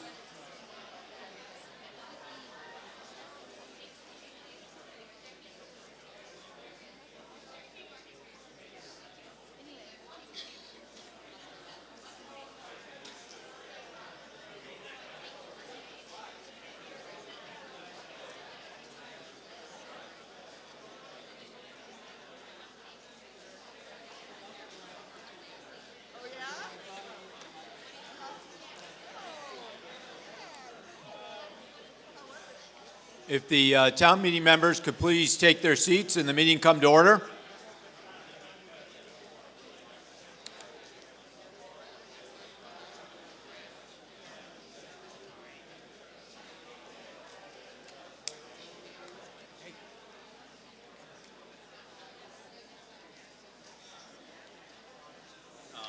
What's the amendment?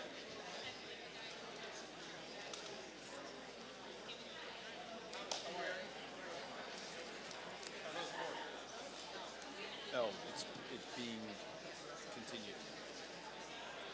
No, just going to go to May 8th. Hey, Jim. Okay. Yeah.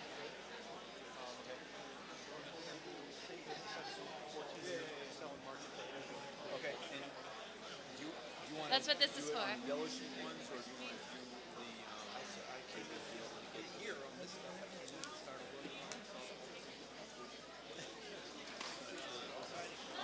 So,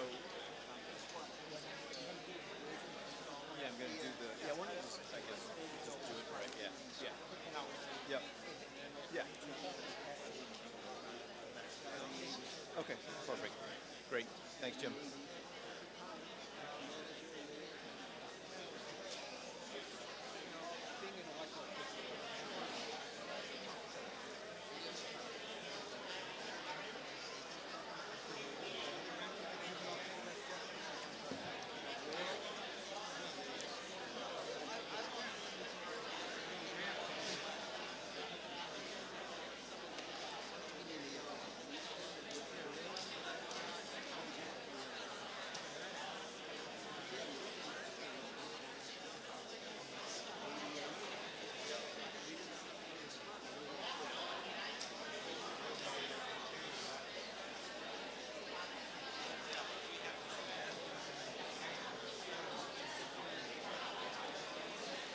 You all set?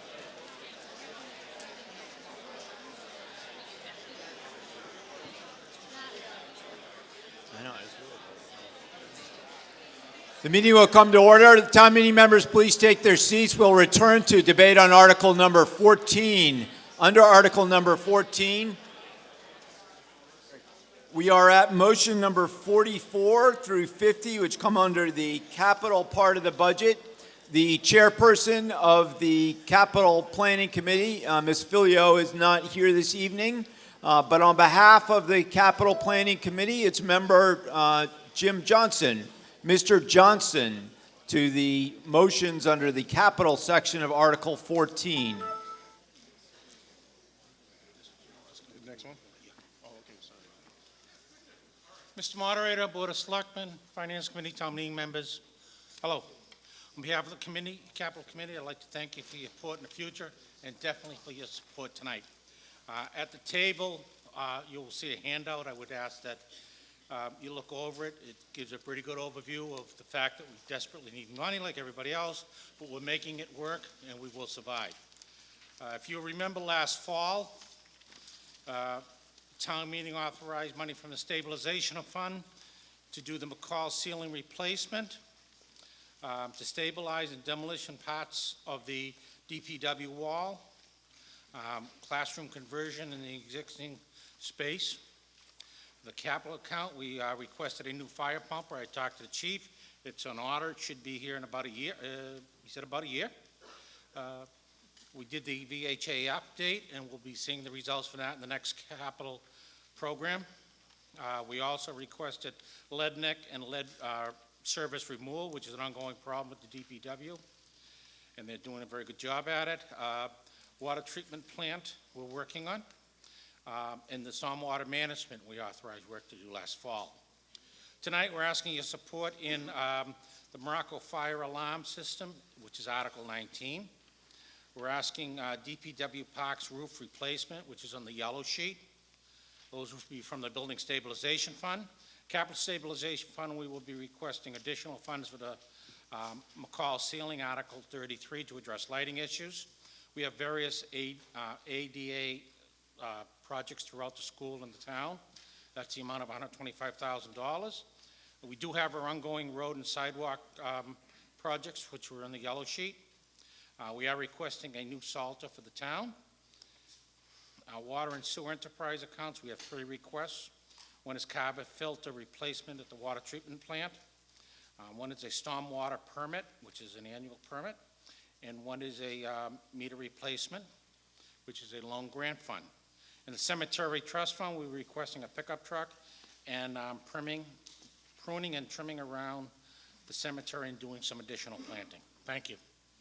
Thank you, Mr. Johnson. Motions under the capital section, motions numbered 44 through 47, because they contain appropriations from the stabilization funds, will require a 2/3 vote. Under motion number 44, it's moved and seconded that $300,000 be appropriated to DPW roads and sidewalks, of which $300,000 is for other expenses.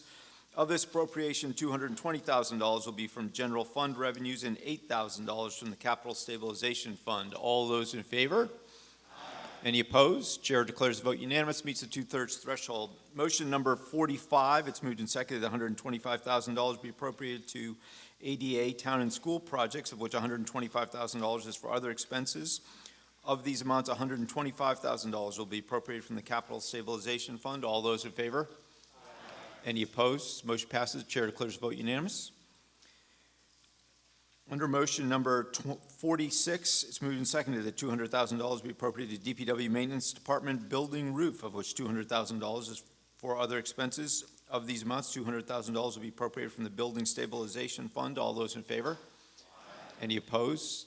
Chair declares the vote unanimous, and the motion passes, meets the 2/3 threshold. Motion number 47, it's moved and seconded that $185,000 will be appropriated to new DPW Salter truck, of which $185,000 is for other expenses, is for equipment, rather. $185,000 of this amount be appropriated from the Capital Stabilization Fund. All those in favor? Any opposed? Chair declares vote unanimous, meeting the 2/3 threshold, and the motion passes. This brings us to motion 48. It's moved and seconded that $70,000 be appropriated to the water and sewer replacement of carbon filters, of which $70,000 is for equipment. $70,000 of these amounts would be appropriated from the water and sewer retained earnings. All those in favor? Any opposed? Motion passes.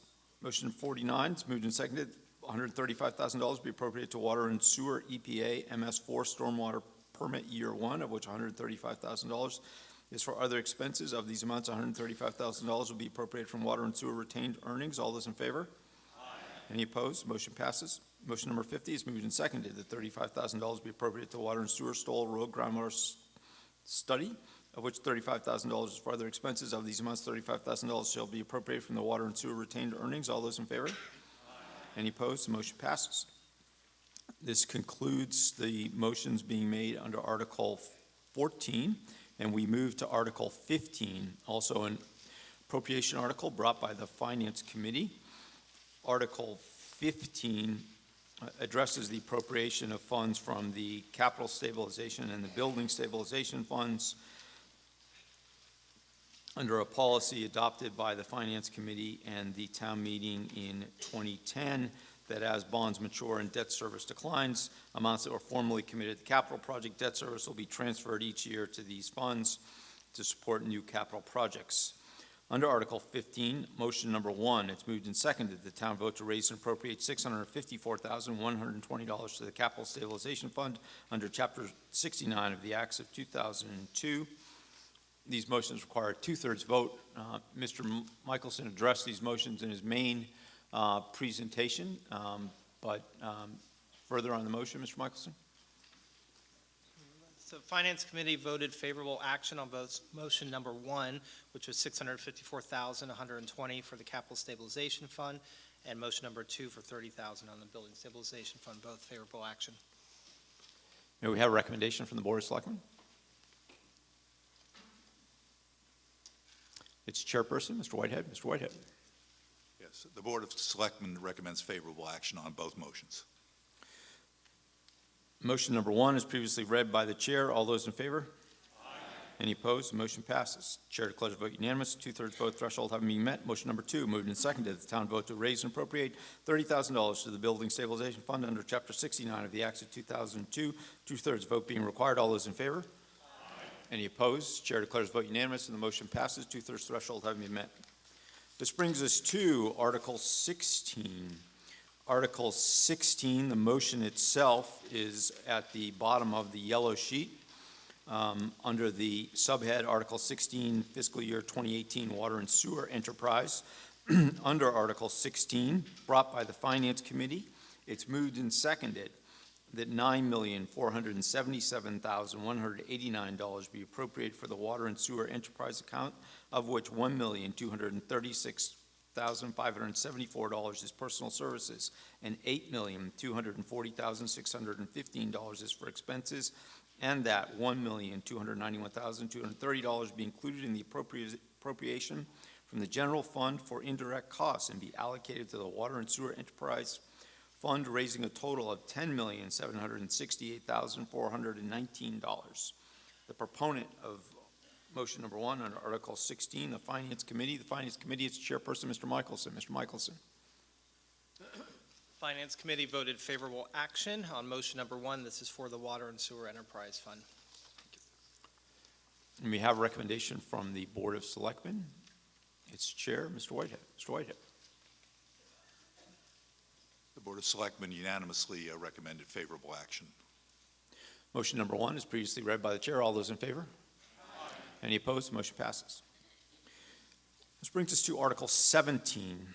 Article 17, another appropriation article brought by the Finance Committee. Its motion also is found at the bottom of the yellow sheet under the subhead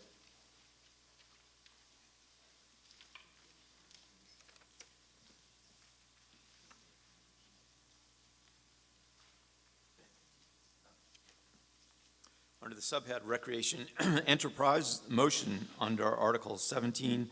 It's moved and seconded that $1,690,712 be appropriated for the Recreation Enterprise Fund, of which $1,128,212 is for personal services and $562,500 is for expenses, and that $344,767.80 be included in the appropriation from the general fund for indirect costs and be allocated to the Recreation Enterprise Fund. Motion number 1, Article 17, brought by the Finance Committee. Its chairperson, Mr. Michelson. Mr. Michelson. Finance Committee voted favorable action on motion number 1 for Article 17. This is for the Recreation Enterprise Fund. Recommendation from the Board of Selectmen. Its chairperson, Mr. Whitehead. Mr. Whitehead. The Board of Selectmen also recommended favorable action unanimously. Article 17, motion number 1 is previously read by the chair. All those in favor? Any opposed? Motion passes. This brings us to Article 18. Article 18 brought by the Capital Planning Committee. Under Article 18, it's moved and seconded that $1 million is appropriated for the Phase 2 Sanitary Sewer Rehabilitation Project, Part A, for the removal of inflow and infiltration sources from the sanitary sewer system and to repair structural defects identified as part of the Phase 2 Sanitary Sewer Evaluation Project. Such rehabilitation project to include, but is not limited to, manhole-to-manhole lining, open-cut point repairs and rehabilitation of manholes, and all other costs incidental or related thereto, and the treasurer, with the approval of the Board of Selectmen, is authorized to borrow all or a portion of such amount from the Massachusetts Water Resources Authority, and in connection therewith to enter into a loan agreement and financial assistance agreement with the authority, and to accept any grants for the project from the MWRA, provided that the amount of the authorized borrowing shall be reduced by the amount of any such grants received from the MWRA, that the town manager is authorized to have oversight of said project, and in accordance with Section 4-2 of the Winchester Home Rule Charter, the town manager shall have authority to enter into contracts and approve payments with respect to said project. Motion brought by the Capital Planning Committee. On behalf of the Capital Planning Committee, its member, Mr. Johnson. Mr. Johnson.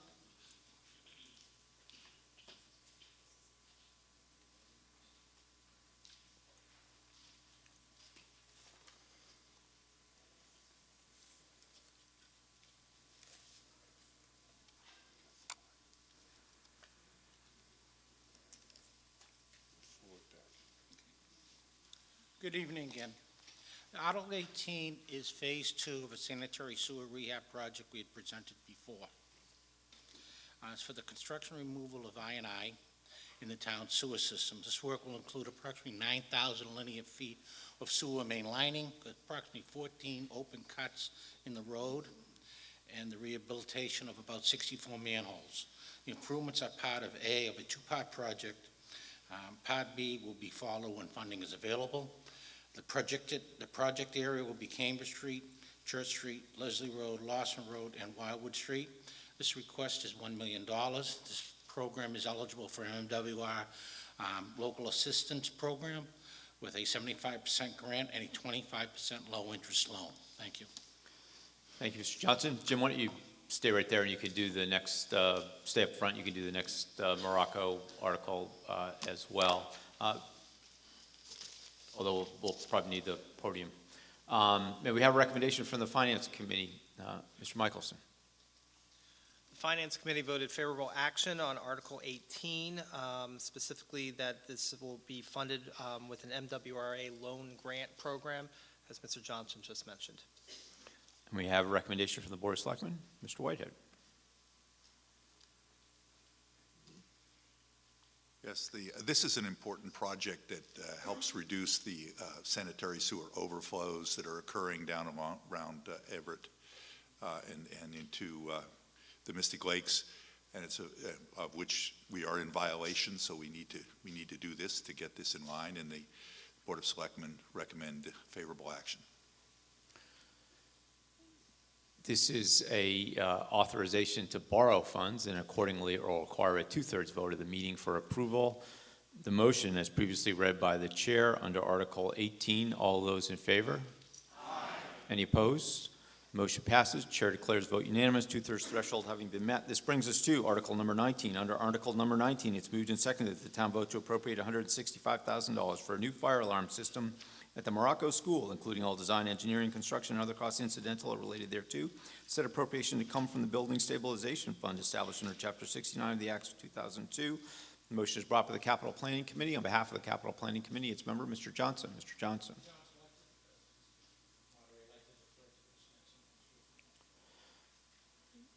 Mr. Nixon from the School Committee to address the Morocco School fire alarm system. Mr. Nixon.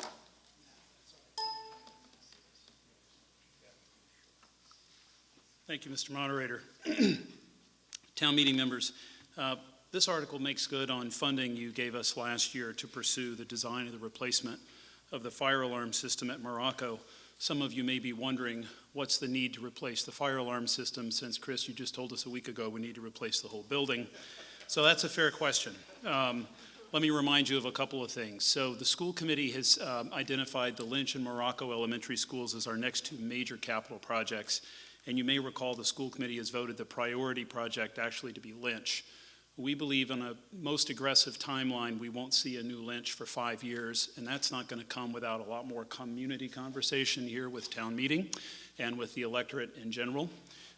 Support both with our minds and our wallets. A Morocco may follow. I will remind you all in terms of timeline, it was actually just over 8 years ago we began the feasibility study for Vincent Owen.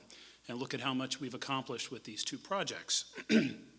Morocco Elementary School opened in 1967, but I'm fond of sharing with people it was built in 66, it was designed in 65, and all of the building components, in fact, were themselves designed in the later years of the Eisenhower administration.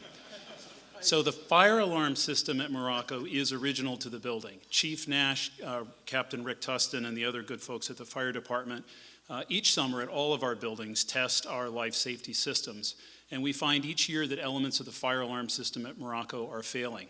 This requires significant time and expense to determine the failure. Parts are hard, if not impossible, to come by.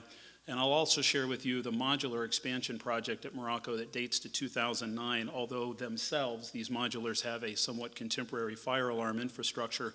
It is tied into the existing building in a manner that makes resets very, very difficult for both the fire department and representatives from DPW. And so I was thinking tonight, what's the best analogy, Mr. Moderator? I would say I believe it was about 5 years ago we saw fit to expend, I think, a significant 5 figures to replace a section of roof right here at the Winchester High School when we were already marching with purpose after a feasibility study to replace this building. We did it because we knew that that element of the roof was failing. And we see the same thing here at Morocco. And of course, as you all understand, it is an important life safety system.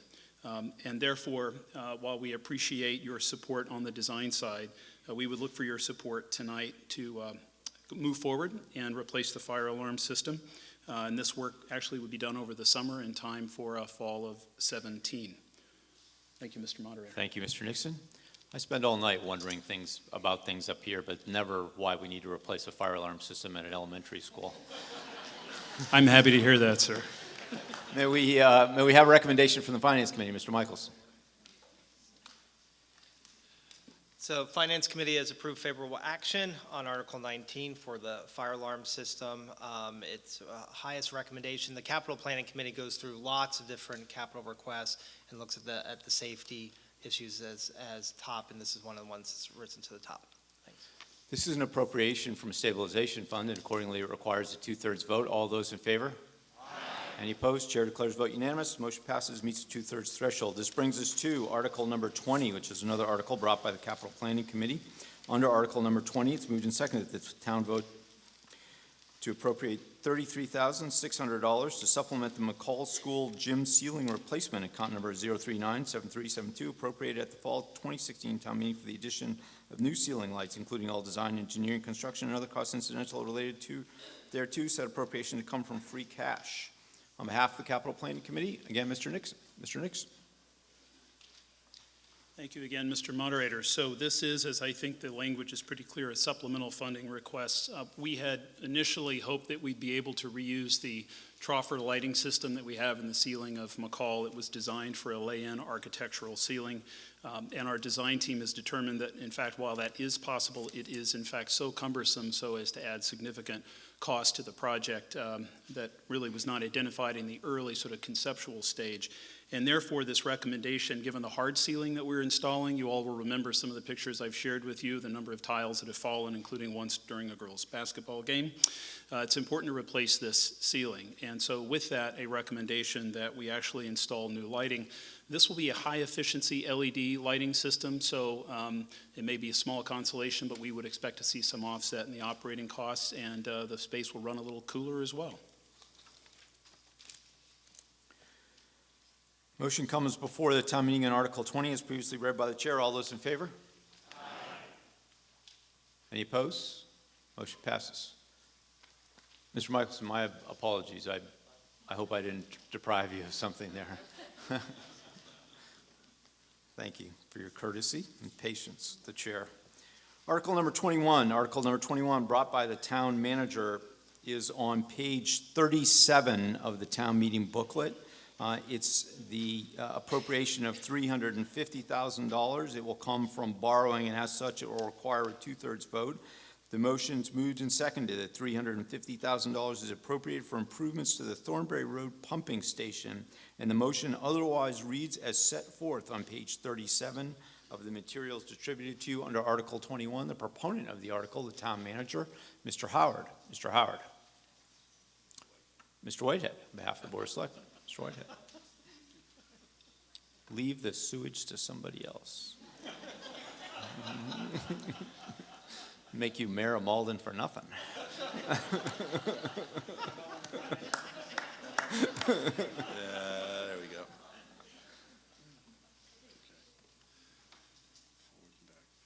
Okay. You may remember that back when we were first talking about Winning Farm and Salter, one of the projects was to upgrade the Thornbury Road pump station. Since the project never went ahead, and we did appropriate money back then, and we had 2 pump stations. We upgraded one, but we never upgraded the Thornbury Road pump station. So the proposed Winning Farm development as it goes today will increase the flows through this pump station. Now, this pump station needs upgraded whether we have the development or not, but it was upgraded in the 80s and really is in need of repair. The developer at Winning Farm, Mr. Bonvy, has agreed to pay up to $500,000 towards sewer repairs once they've closed on the project. So what we're asking for here is temporary borrowing to enable us to do the repairs. And then once it'll be paid off once he closes on the development. So it's really kind of just a temporary measure in order to get us to the point where we install the project so that when he sells his first home, the sewage doesn't back up into it. Thank you. Thank you, Mr. Whitehead. May we have a recommendation from the Finance Committee? It's Chairperson Mr. Michelson. Mr. Michelson. So the Finance Committee approved favorable action on Article 21. As Mr. Whitehead said, we are going to get this money back. So we expect that we'll pay $350,000 and then get payments back from Winning Farm Development. Thank you, Mr. Michelson. The motion under Article 21 is previously read by the chair and is set forth on page 37 of the materials. Yes, ma'am.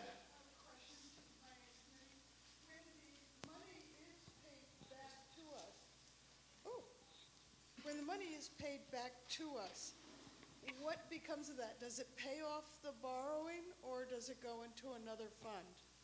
The town meeting member asked the Finance Committee chairperson what will happen to the $350,000 when it's paid back to the town by the developer. Will it retire or pay off the borrowing, or will it go to another fund? Mr. Michelson, in response to the town meeting member's question. So I believe the way the article is written is that it's coming from the general fund, from free cash, and that the payments that'll come back will come back to that. Is that correct? Is that, or is it coming with, are we borrowing? All right, so, okay, we'll go ahead then, because I thought I might have misread it. The way this works is we will issue a short-term borrowing known as the bond anticipation notes.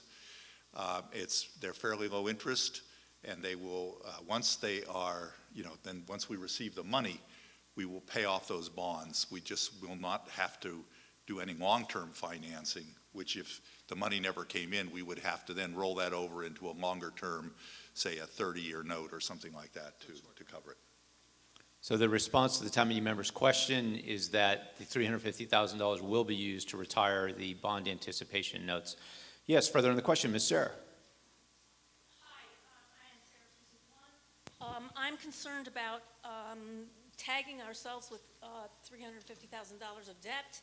That means that we may be much more likely to do very, very gracious negotiations, whereas if we didn't have that debt, we might not have to do those negotiations. So I'm a little bit concerned about how negotiations would be done with and without those debt. The town meeting member questions whether or not if the town meeting authorizes these amounts that will disadvantage the town's negotiating position with the developer. And Mr. Whitehead from the Board of Selectmen, I believe that the developer negotiation is complete and that this is a set amount. Mr. Whitehead. That is correct. This is spelled out in an existing development agreement that's all been signed, sealed, and delivered. Further on the question, 2/3 vote being required since it is an appropriation. The motion is previously read by the chair and is set forth on page 37 of your materials. All those in favor? Aye. Any opposed? Chair declares vote unanimous, meeting the 2/3 threshold, and the motion passes. This brings us to Article number 22. Under Article number 22, it's moved and seconded that Article 22 be postponed to a time certain, that time being the last matter of the town meeting adjourned session on Monday, May 8th. All those in favor? Aye. Any opposed? Motion passes. Yes, last. This brings us to Article number 23. Under Article number 23, brought by the Board of Selectmen, it's moved and seconded that the town vote to appropriate $140,000 for the installation of temporary traffic lights at the intersection of Johnson Road and Ridge Street, including all design, engineering, bid documents, construction, and other costs incidental or related to thereto, said appropriation to come from free cash. The proponents of the motion, the Board of Selectmen, on behalf of the board, Mr. Betancourt. Mr. Betancourt.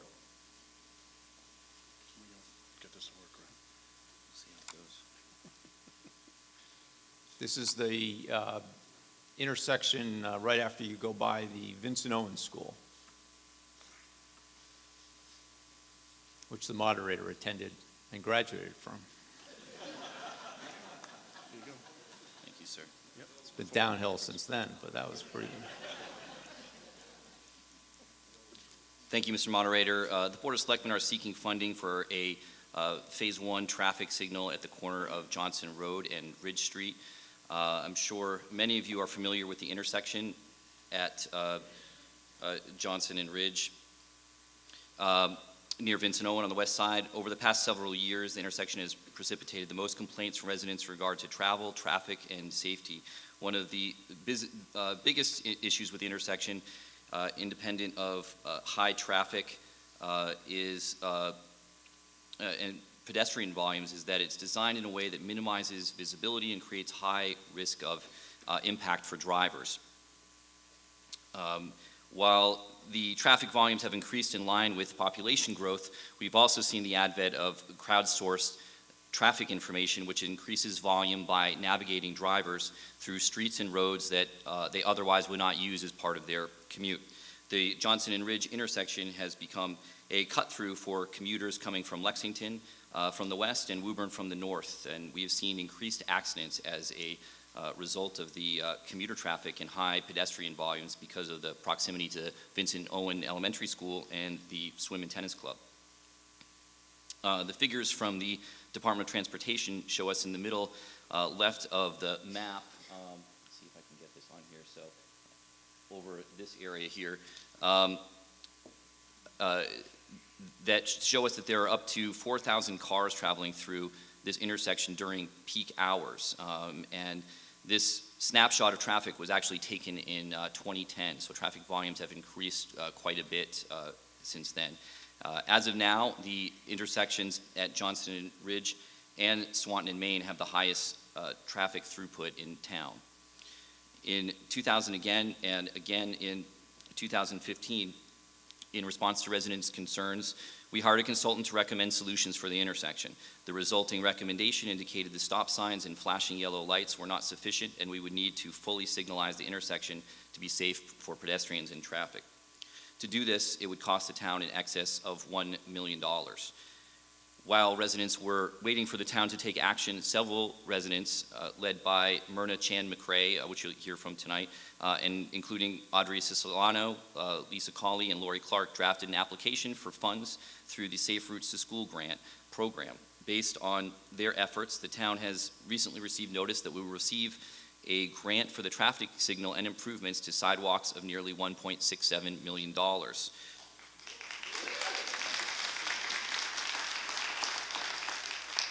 However, the project won't fully be online until fiscal year 2020 at the earliest, and the downside is that the program won't reimburse you if you do the work sooner. So if we were to construct the traffic light now and ask them for reimbursement, they would say no. If you have the funds to do it, then you don't need them from the grant. So as you can see with some of the issues that we're dealing with here tonight, like the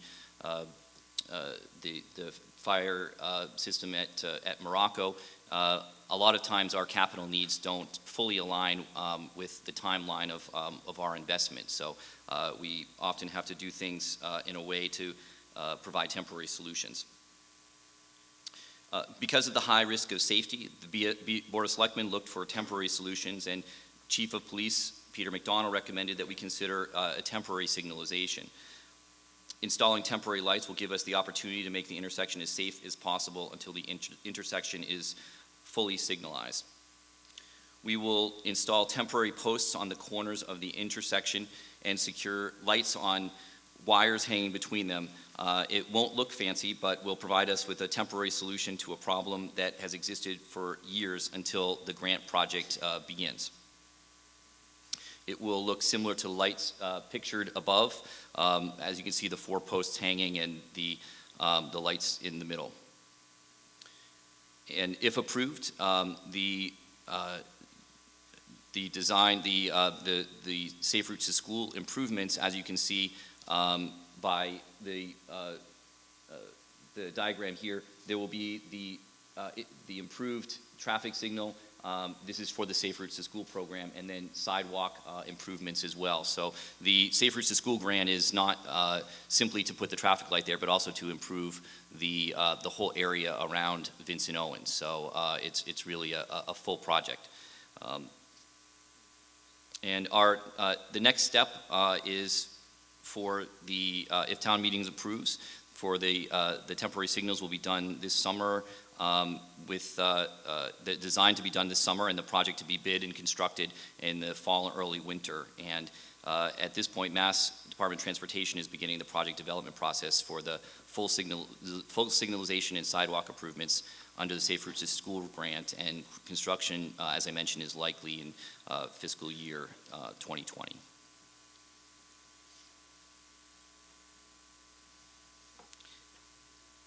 Thank you for your support. Thank you, Mr. Bettencourt. May we have a recommendation for the Finance Committee? Mr. Michelson. The Finance Committee voted favorable action on Article 23 for the $140,000 for the temporary lights. As Mr. Bettencourt had mentioned, it's temporary and hopefully do the job while we wait for the grant. Thank you, Mr. Michelson. Ms. Chan McRae, who's been active as a proponent of this project, had an interest in addressing us this evening, I believe. So the rules of the town meeting allow us to recognize residents. Of course, please come forward. But require that the town meeting take a vote to allow the chair to recognize residents who are not members of the town meeting, to allow them to address us.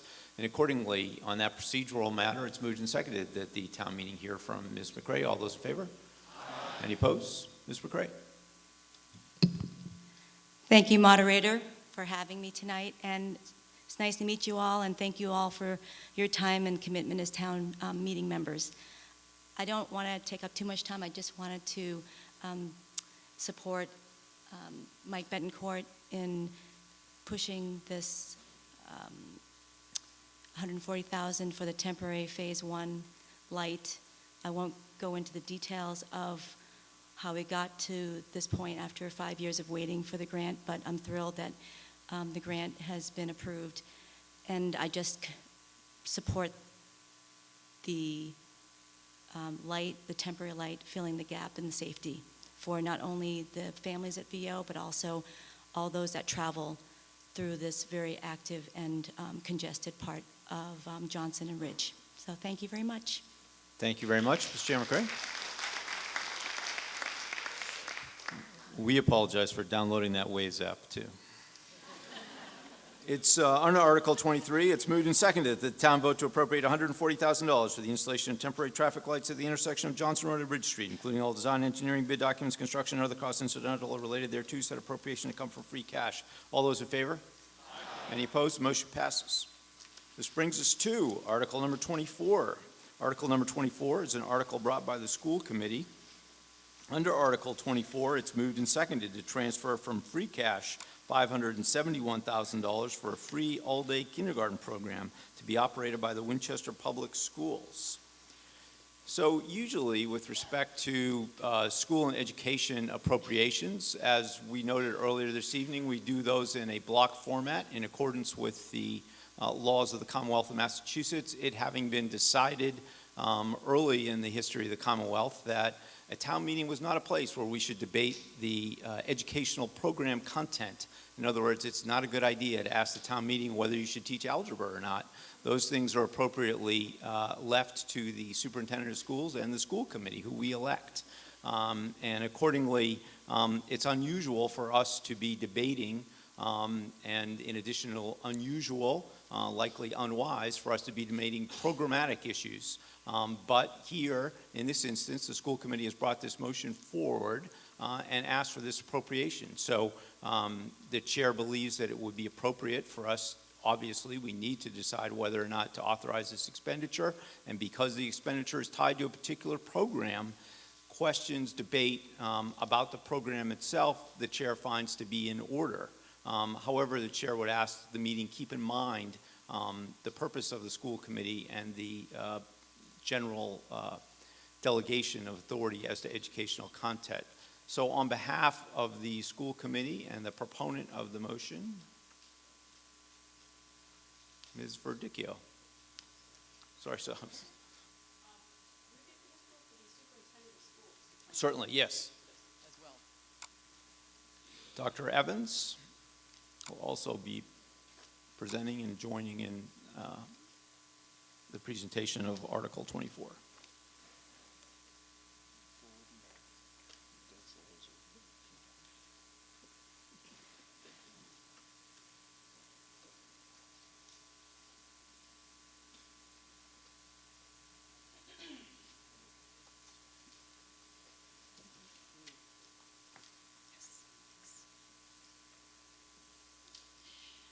Mr. Moderator, town meeting members, thank you for your consideration of this request that was put forward by the school committee. This has been a long time coming, and Ms. Radicchio, as chair, is going to speak to the financial implications of this decision. But I would like to speak to the educational benefits of having tuition-free full-day kindergarten. Speaker view on? Or can we get this, the notes for the speaker to show up as well? Sorry. I don't think it came. Oh, it didn't come through? through. Okay. Thank you. So I'm here to speak from an educational perspective. I take very seriously our state duty to cherish, which means we have school systems that are designed to benefit students from the first time they arrive as 5-year-olds until we set them free, as we will the seniors, as 18-year-olds. And one of the things that has been increasingly evident in our schools is that our students are incredibly stressed. Their social emotional health and well-being has been compromised by a system that is incredibly rigorous, demanding, and increasingly fast-paced with great accountability. And so in the 2 years that I've been superintendent, I've been meeting with kindergarten teachers to talk about how we can fulfill our mission and get our students off to a wonderful start as 5-year-olds. And one of the things that they share with me is that our current kindergarten program does not support the social emotional needs of our students. It is compressed. Our students have all of their primary instruction in the mornings, and there are 3 half-day extended days that are tuition-based. And we really need to take a step back, look at the social emotional well-being of our students, and have a developmentally appropriate kindergarten program that will be equitably available to all students, which is why we're coming to ask for one-time bridge funding to make this happen. Our youngest learners need a stable daily routine. They need a flexible approach so that if you're a kindergarten teacher, you can move your primary instruction around during the day as fits the needs of your students. Kindergartens are active, engaged places where students play, explore, learn how to read, learn how to write, learn how to learn. Full-day kindergarten provides continuity with fewer transitions, as some of the students now leave halfway through and some students stay for the full day, Tuesdays, Wednesdays, and Thursdays. A full-day program would allow us to take a breath and focus on healthy social and emotional development. The educational benefits of full-day K are well established in the literature. We are one of the few districts that does not offer tuition-free full-day K in the state. And so there's lots of research about what the educational benefits are, but it's the social emotional development, the chance to meet each individual student's needs, and to identify students who might have learning needs as early as possible. The students who are most at need for tuition-free full-day kindergarten aren't with us because their parents can't afford to send them. They are often students who have second language learners or students who might have diagnosed disabilities. Investing in a full-day kindergarten that's tuition-free will allow us to more readily identify in an earlier way students who might need additional supports, and in fact has proven to be cost-effective. We are committed to nurturing curiosity, to focusing on our youngest students and giving them the best possible program, and right now we don't have that. I'm going to turn it over to Sue Verdicchio to talk about how the program has evolved since 2009, what our goal has been, and what the financial implications are. Thank you. Thank you, Judy. Thank you, town meeting members. So the current program that we have is half days on Mondays and Fridays and a full day on Tuesday, Wednesday, and Thursday for tuition students. This actually is the way it was originally established as supposed to be the first step in 2009 and hasn't evolved. We have minimal TA support, teacher assistant support. The teachers are alone with a classroom of 18 or 20 students sometimes all day, and it would be better for their it would be better for the students to have a chance to get some more individual instruction and individual attention, and the goal was always to expand this initial program. And in the time that has gone by, in the meantime, full-day K has become a best practice across the state and in many other states in the country. This map is, I think, a year old, and it shows that over 90% of the kindergartners in the Commonwealth of Massachusetts do attend full-day K. And in fact, this year, over 83% of the districts who offer kindergarten offer free full-day K. So what is our proposal? We're asking for a one-time disbursement, a one-time appropriation of a bridge fund that would cover year one, next year, to make the program 5 full days with additional teacher assistant support, so that a teaching assistant would be in the classroom every day for 3.6 hours. And with a free program, or tuition-free program, all the kindergarten students who now count for the purposes of state aid as half-time students would be counted as full-time students. And that would cause our state aid, our Chapter 70 state aid, to increase in the following year, because state aid is calculated in arrears. Our conservative estimate is that the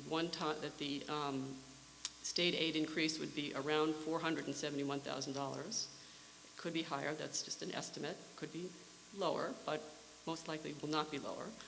And then in the second year and thereafter, this increased Chapter 70 aid, increased state aid, would support the additional teacher time and TAs for the program. So it would become a recurring revenue source to the town that would support full-time kindergarten.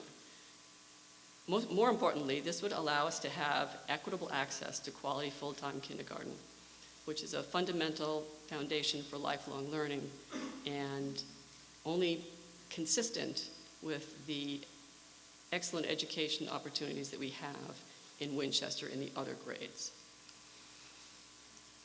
So, thank you, and I ask for your support. Thank you, Ms. Verdicchio. May we have a recommendation from the Finance Committee? Mr. Michelson is chairperson. Mr. Michelson. So the Finance Committee actually did a evaluation of the expenses to help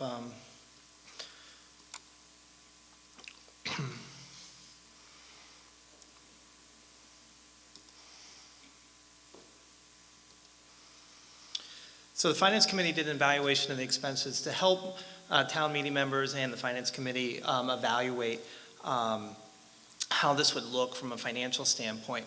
And what we did from an evaluation is we first made some assumptions. First off, we used 4,620 as our expected amount of enrollment for FY18. With kindergarten, we currently have about 315 students in kindergarten this year, and it's expected to grow with the addition of this full-day kindergarten to 350.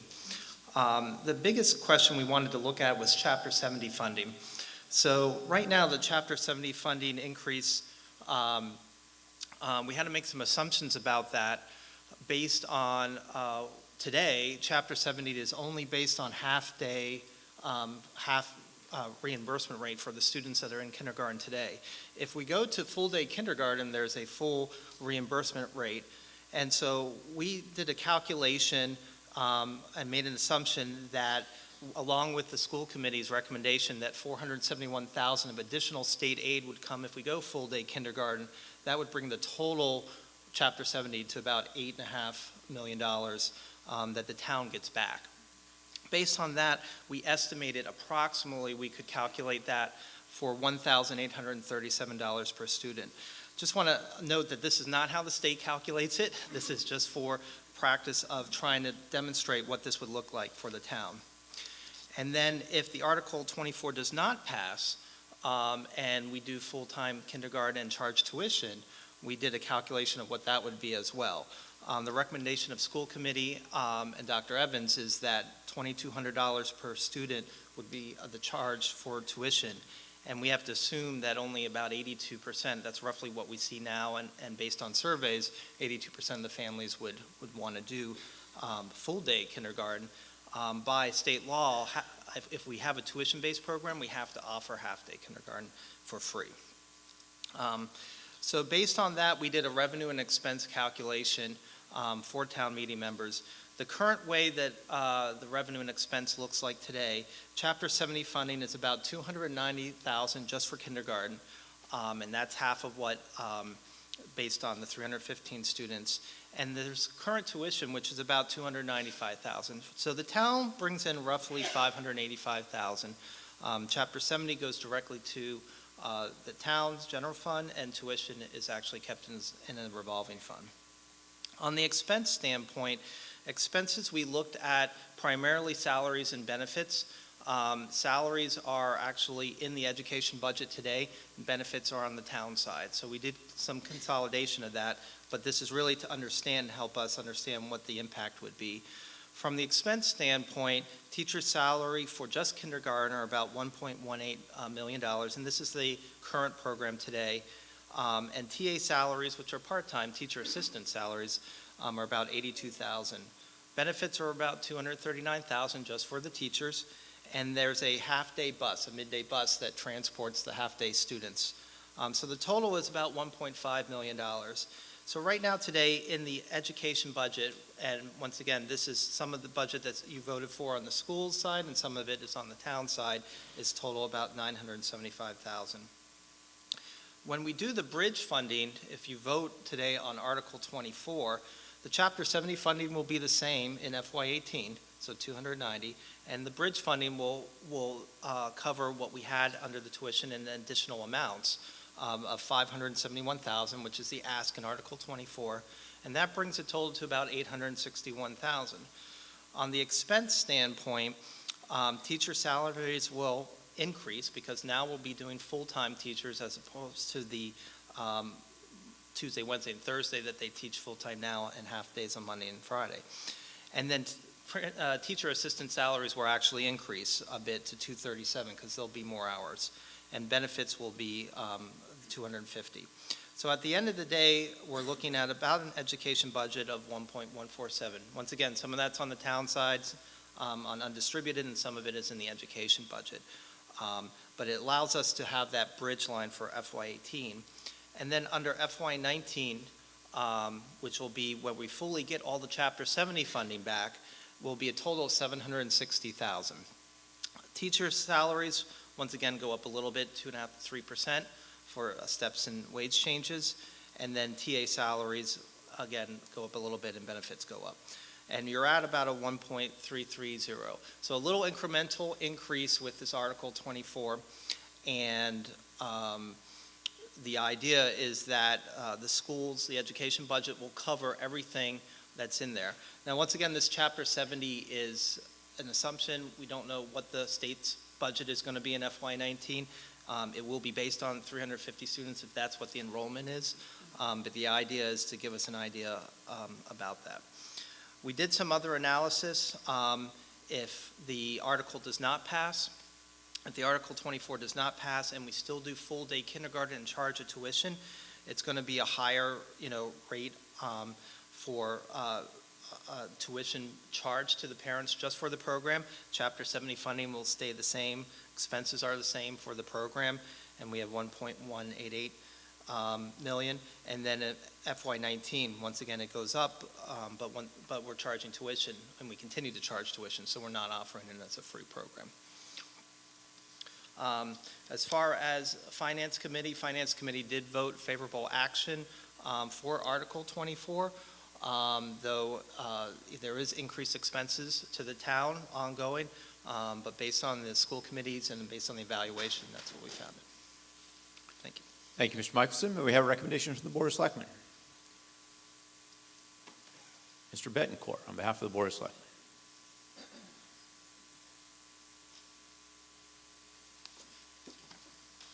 Thank you, Mr. Moderator. The Board of Selectmen recommend favorable action unanimously on Article 24. Whether you currently have children in the school system or not, Winchester always has maintained a heightened commitment to public education. Our investment in facilities with the new high school project, construction of Vincent Owen and Ambrose, and the master plan projects ahead, these are all consistent with the values that Winchester has embraced for generations. For this commitment, it is no surprise that Winchester is recognized throughout the state as a leader in public education, and our diverse students perform at the highest level. But our plan for our kids must be more than recommendations for new buildings and better facilities. We must continue to invest in innovative programs. Our teachers can do their best when they have the resources and support they need to work with our kids.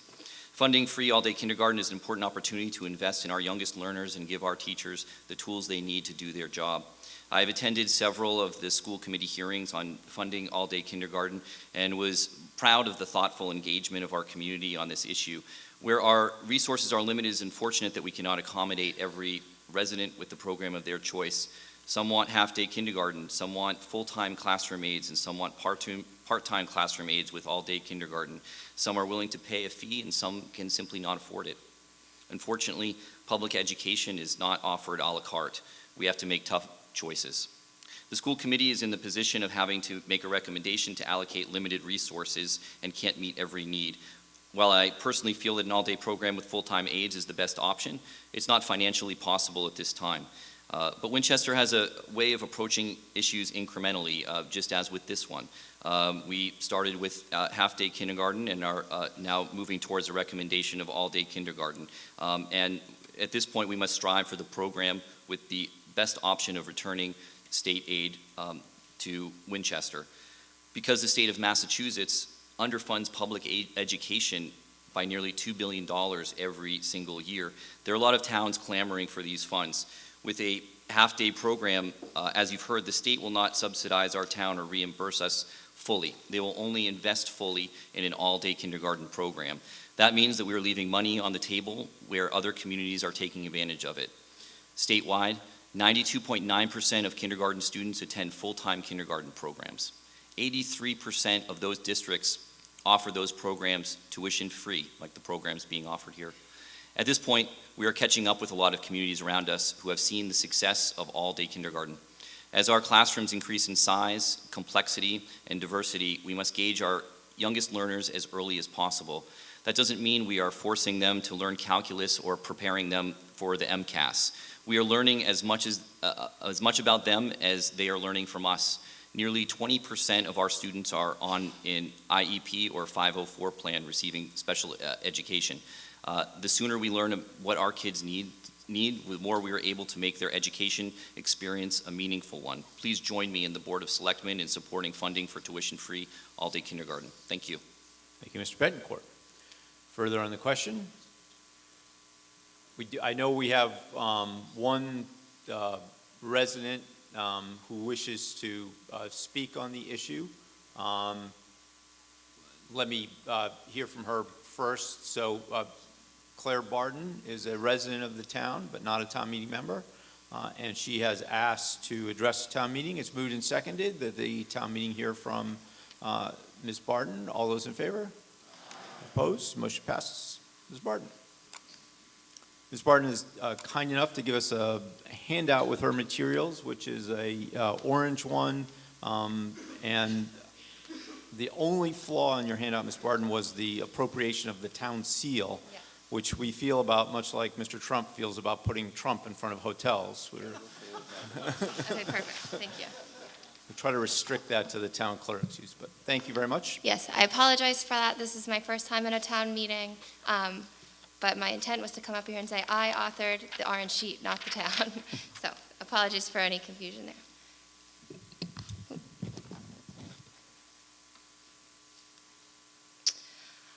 I'm a parent. I have no affiliation with any organization in town right now. We've only lived here for 2 years.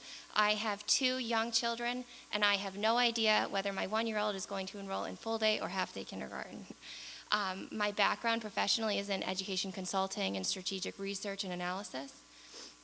So I've done a little bit of this before. I have 4 main topics that I want to talk to you about tonight and 5 minutes to do it, so please hold on to your seat. I'm going to move quickly. I'd be happy to make my slides available later and answer any questions about my assumptions or my data, but I'm just going to move quickly through it as best I can. So I'll start real quick with the survey that the school committee executed in February. It was administered to prospective kindergarten parents. The first 2 questions were qualifying questions. Do you have a kindergartner coming this fall or in fall of 18 or later? And so they qualified the respondents. The next question was, in a hypothetical scenario in which this district moved to a tuition-based program, would you enroll? I got a chuckle out of this one as a researcher because there's not many markets where people tell you, yes, I will enroll, and you haven't even told them what it costs yet. And here you have 76% of people saying, yes, I'm in, I don't care. But you also have a 10 to 24% range of people saying, I either don't want it or I'm not sure. And maybe that unsure category has to do with not knowing what it costs yet. The next question was gauging tolerances for various proposed tuition ranges. The low end proposed was $2,200. That's for the half-time aid support. The $2,900 range was for the full-time aid support. Overwhelmingly, your respondents, 78%, indicated that they were willing and able to pay for that tuition. At the low, or in fairness, the question didn't distinguish between the 2 ranges, but 78% said they would pay the entire range. Again, you have 1 in every 4 or 5 families who tell you, I don't want that program. The next question was really meant to assess, is your enrollment in half-day kindergarten about your preference, or is it about your inability to pay? There were only 2 answers to this question, program cost being the reason that would prevent you from enrolling, or your preference for a half-day kindergarten. You'll note that only about 1/3 of survey respondents responded to this question, so maybe you could interpret that as saying 2/3 neither of these reasons would prevent them from enrolling in the program. But just to be clear, the question is really meant to get at, would you choose to enroll your child in a half-day kindergarten because of cost or because it's your preference? And the open response answers help clarify what was really intended here. And you see again and again people saying, no, it's not the cost, tuition is reasonable. You do again see these people coming up again who prefer the half-day option, whether it's the 3-day for a variety of reasons, or the half-day, the 5-day half-day. And you start to see some concerns about program quality bubbling up as well. People saying that program quality would be a reason that they might not enroll in the program, whether it has to do with class size or inadequate TA support, or what is my all-day kindergartner going to be doing in the afternoons. The last question was a true open response, no prompt, anything else you'd like to share, and I got some laughs here too, because there aren't many markets where people say, I want to pay for it and I want to pay you more for it. And here people said, I would be happy to pay, I would welcome the cost, I would be willing to pay a higher amount, I'd pay you up to $7,000 a year for this. Or I pay $3,000 a month for childcare. I would pay for this tuition, an annual tuition rate of $2,200 to $2,900 in a heartbeat.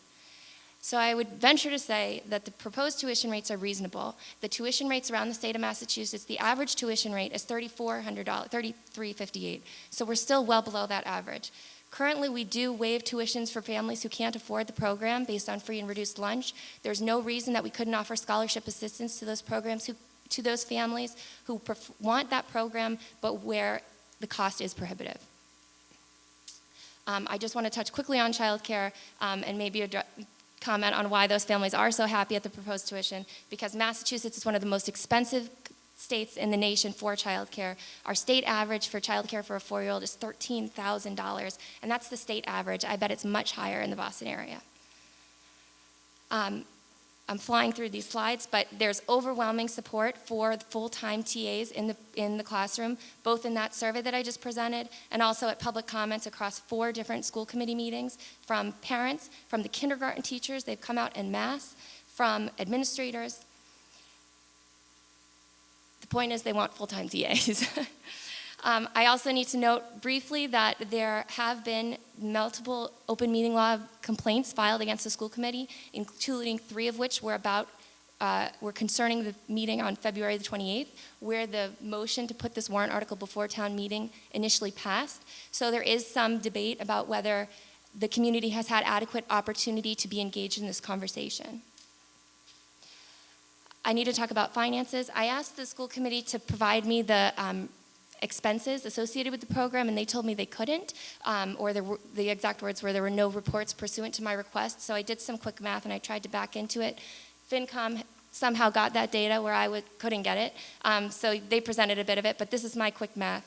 So the average kindergarten teacher today makes about $70,000 in the district. So the current costs, the program costs in salaries and benefits alone, I'm estimating 30% for benefits and pensions, $1.6 million. That does not reflect any other incremental costs, administrative support, custodians, heating, lighting, whatsoever. We collected about $250,000 against a program cost of $1.6 million. You're discounting the program a lot. And your tuition this year was only $1,040, so you see that. But it is heavily subsidized, and that subsidy comes primarily out of the school's operating budget, but also out of other town budgets as well. So for the projected program next year, here I've got half-time and full-time TAs for you. That program, again, this is only salaries and pensions. This has nothing to do with other costs of the program. Of course, there are other offsets. But half-time TAs, I estimate that the program would cost $2 million, full-time $2.3 million, so it's about a $300,000 difference for that full-time TA support. And the proposed tuition is $2,200 to $2,900. So you see, there's your discount rate again. It's still heavily, heavily subsidized for the consumer. Ms. Barton, your time has expired. Would you like more time? May I have 2 more minutes? Moved and seconded. The speaker's time be extended for 2 minutes. All those in favor? Any opposed? Please continue. Thank you. So the degree of that subsidy, it eats into your operating budget. It's starving the programs that are underfunded that could use that money because they're being reallocated towards the kindergarten program. If you were able to reduce that subsidy, then you could actually afford the full-time TAs. Lastly, on finances, Chapter 70 funds, which is the primary fund source of Article 24, are unreliable. The formula is changing. It could go down or discontinue at any point, and they will be insufficient. This is just a historical display of what our actual school spend is versus what the actual aid is. School spend is outpacing aid leaps and bounds. And here's just a graphic showing you that every year you get a little bit of Chapter 70 and you spend a lot more in your actual school expenditure. So relying on Chapter 70, it's not going to keep up. There's going to be a gap, and the gap's going to continue to grow. I don't want to talk too much about program design, but to dispel some myths, you can have afternoon instruction. You don't have to front load the curriculum. Playtime counts as learning time, so you can incorporate some playtime in the mornings. You cannot just let the half-day kindergartners bounce in the middle of the day. They have to enroll for the full program. Tuition-funded kindergarten is not private kindergarten because you're still, again, heavily subsidizing it with taxpayer dollars. There are many other differences between tuition and private kindergarten, but that's the big one, is fund source. There are many, many benefits. I'm very happy that 5-day, full-day kindergarten is coming. There are also potential negative effects, and these have not been addressed. It's not appropriate for every child in Winchester. Duke University researchers note the possibility of these negative effects and therefore say that full-day kindergarten should not be universally prescribed. There are also numerous studies that note that the gains between half-day and full-day fade out over time.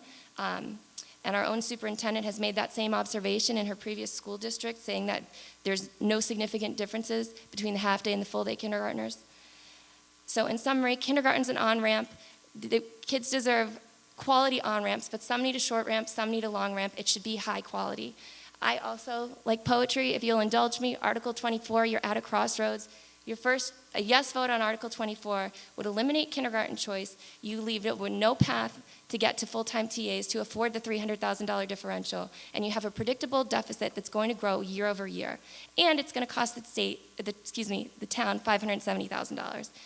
If you vote no on Article 24, which is my request of you, you preserve kindergarten choice in Winchester. You provide an option for families to get their TAs, which they're willing to pay for it if you'll only accept their money. And you cost Winchester nothing. And not only that, you relieve pressure on the stressed budget. So I am imploring you as a parent, as a taxpayer, as an analyst, please vote no on Article 24. Thank you. Thank you, Mr. Barton. Thank you, Ms. Barton. Chair would make one note that with respect to the open meeting law violations and whether or not appropriate notice and preparation has been afforded for the consideration of Article 24. The chair has reviewed each of the complaints and the relevant issues and finds that there's no substantive issue or no reason why the matter hasn't been appropriately presented to the meeting for consideration. It can be voted for. Further on Article 24. Yes, Mr. Conti.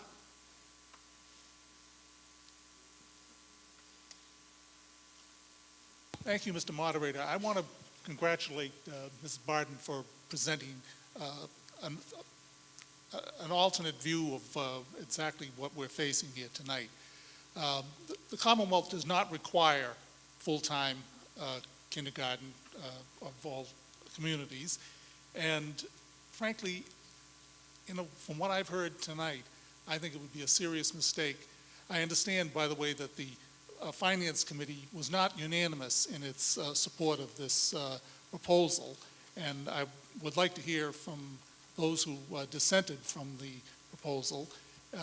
And I'm also very concerned about the fact that Chapter 70 formulas change from year to year, so I don't know how we can predict what we're going to be receiving from the Commonwealth if we adopt this proposal.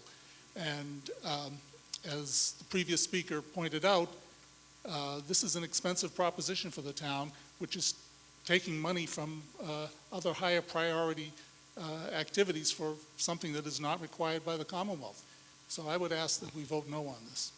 Thank you, Mr. Conti. Mr. Conti notes that to his knowledge, the Finance Committee vote was not unanimous and offers that he would like to hear from those opposing the recommendation. The Finance Committee, as is its charge under the town meeting, is charged with reporting to us as a group, and the opponents can choose or not to choose to speak, but there's no requirement for a minority report. But if any of the members wish to be heard, the chair will certainly recognize them. Further on the question, yes, Mr. Sekaris. I want to comment on the second most previous speaker who suggested that we vote no on this. I see public education as a great equalizer for all of us in this room and our children. I know that when I was a young kid, my parents could never have afforded that extra tuition to send me to a full-time school. Amazingly enough, I grew up in Little Concord, New Hampshire, which is a very advanced community, and it had a full-time kindergarten in I'm 81 years old, so which is incredible. I can also tell you that I, as a young architect trying to develop a business when my kids were that age, I don't think I could have afforded that tuition at that time. So I'm recognizing that the equality of public education, to me, is very important. So I really hate to think that because someone has a certain affluency, they can afford their kids to go to that particular extra schooling, hence they only are allowed to do it. I also want to comment on the Chapter 70 comment. I remember 25 years ago, as a chairman of the EFPBC, everyone in town questioned the MSBA funding. I can remember every town meeting, starting with Lincoln School, the middle school, every single school we did. I don't know if we're going to get the funding from MSBA. It never failed. But I, as the chairman, could never say, absolutely, you will get that particular formula. Sure, the formula has changed a little bit, but I think that there's some fear thrown into this Chapter 70. That is the undependability of that funding. So essentially, I really favor this. I hope that the town meeting votes yes on this, and I really believe in it. Thank you. Thank you, Mr. Checkers. Yes, ma'am. I just wanted to second a little bit of what he said, but also around the idea of choice and really that last slide, and the two roads diverge. When you think about a student who maybe can't afford full-day kindergarten, they don't have that choice right now. They have half-day, or maybe they have to, work out a way to get, a grant or scholarship from the school. As someone who, when I grew up, actually had to have reduced lunches at one time as a child, I know there's often shame associated with feeling like you need a handout to get what others can get just automatically because they're fortunate to have it. So thinking about choice, I want to make sure we're thinking about choice for all our students Think about those students who maybe can't automatically afford full-day kindergarten and the fact that they are not afforded that right now. I also just want to mention, as someone who had a son who is an August birthday, I was in a different state at the time, and we did have full-day kindergarten. In fact, it was only full-day kindergarten at the public school. We weren't ready for that for our son, and what we did was we found a half-day kindergarten, a private kindergarten, and we were fortunate enough to be able to do that. And, you know, for fear of sort of painting a broad generalization, most of the folks who want that half-day kindergarten usually probably can't afford it because they're not working full-time. And so just a few more things to think about. Thanks. Thank you. Further on the question? Yes, ma'am. Maureen Metropolis, Precinct 4. Mr. Moderator, through you to the appropriate committee, can someone please confirm how the all-day K revolving fund on page 26 of the comptroller's report of $146,456.19 is being applied to the cost to start this all-day K kindergarten program? And if it's not being applied, what is the purpose of that fund and what can it be used for? Thank you. Ms. Metropolis. Ms. Metropolis asks if someone will address the availability of the $146,000 in the all-day kindergarten revolving fund. Dr. Evans, the superintendent of schools. Dr. Evans, in response to Ms. Metropolis' question. That's a great question. I believe that fund balance was as of March. So kindergarten tuition is collected and it is placed into a revolving fund, and it all gets expended to pay for the teaching assistants and a portion of the teachers' salaries. At the end of the year, sometimes because of difficulty with collection, we rely on a small balance carried over from the year before. And with a revolving fund takes in monies and expends them, and you're not required to zero it out at the end of the year. So we project that we might have a slight balance at the end of this school year that we could apply against or return to free cash if kindergarten became free. But certainly it won't be $140,000. That's money that comes in from tuition and is then expended to pay for salaries. Yes, Ms. Pryor.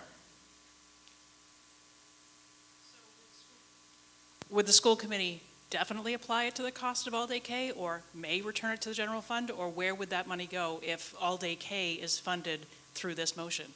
Ms. Pryor, with the acuity of a former finance committee member, right, asked for, Dr. Evans, I think either a commitment that those funds, if this was approved, would be reverted to free cash or otherwise returned to the town. Certainly school committee members might want to weigh in on this, but it would be my hope that our budget process is always a transparent process. We ask for what we need. We expend the minimum that we need to provide a great education. And if there is a balance in the full-day K fund at the end of the year, my recommendation would be it return to the town for free cash. Ms. Pryor, with a follow-up. If this body chooses to support this motion, which I'm not sure I will, and the school committee does not follow the superintendent's recommendation to return the money to free cash, I suggest an article be written for the fall town meeting to recoup the all-day kindergarten, because I would suspect there's no more need for a revolving fund if there's no more tuition to be collected. Ms. Pryor notes as a matter of good order that if this motion is approved, that the town would then be appropriate for the town meeting, if the school committee doesn't otherwise do it, to take that $146,000. Yes, Senator Lewis. My name's Jason Lewis. I represent Precinct 3 in town meeting, and I represent Winchester in the state Senate. And just wanted to comment very briefly on Chapter 70, since that has come up tonight, and I worked a lot on that over the years. Chapter 70 is the second largest program in the state budget every year after only the Mass Health program. It's a critical part of the state budget. It's, I think it's fair to say, a high priority for virtually every legislator. And as an example of how important it is and how it gets prioritized, even in the Great Recession and the years immediately after the Great Recession, when the state budget was under tremendous pressure and there were many cuts in a lot of different areas, the Chapter 70 program was protected and in fact even grew through those years, even through and after the Great Recession. It is true it's a very complicated formula, And so it is difficult to make precise estimates of exactly what the impact would be of the increase in enrollment. But the school committee and the school department and I and Representative Day have looked at this a number of times over the last several years, working with experts from the Department of Education to try to make the best possible projections that we can about what the impact would be on Chapter 70. So I'm pretty confident with what the school committee and the superintendent presented tonight. And then the last thing I wanted to say in terms of changes that might be coming down the road is, first of all, it's not true that the formula changes year to year. It's actually quite stable, and it's very difficult to change it. But the major change we have been working on for some time is to increase what's known as the foundation budget, which is the base calculation that determines the needs of every school district. And that calculation is desperately in need of updating because of all the changes in our schools in terms of new technology, in terms of more kids that need special needs, health insurance costs. And it is likely that we will be updating the foundation budget over the next few years. And the impact that will have is it will increase Chapter 70 to our schools. It will essentially require the state to provide increased Chapter 70 funding to meet those needs. So that's worth keeping in mind. Also, as was mentioned, education funding is something that is essentially the requirement on the state to provide a quality education to all students is written into our state constitution. It's a constitutional obligation. And there have been several court cases over the last several decades that have brought challenges when education funding was insufficient. So that is another check and balance on the system, is the right to bring cases in our courts if funding is not adequate. So I hope that context is helpful. Thank you, Mr. Moderator. Thank you, Senator Lewis. Yes, Ms. Wilson.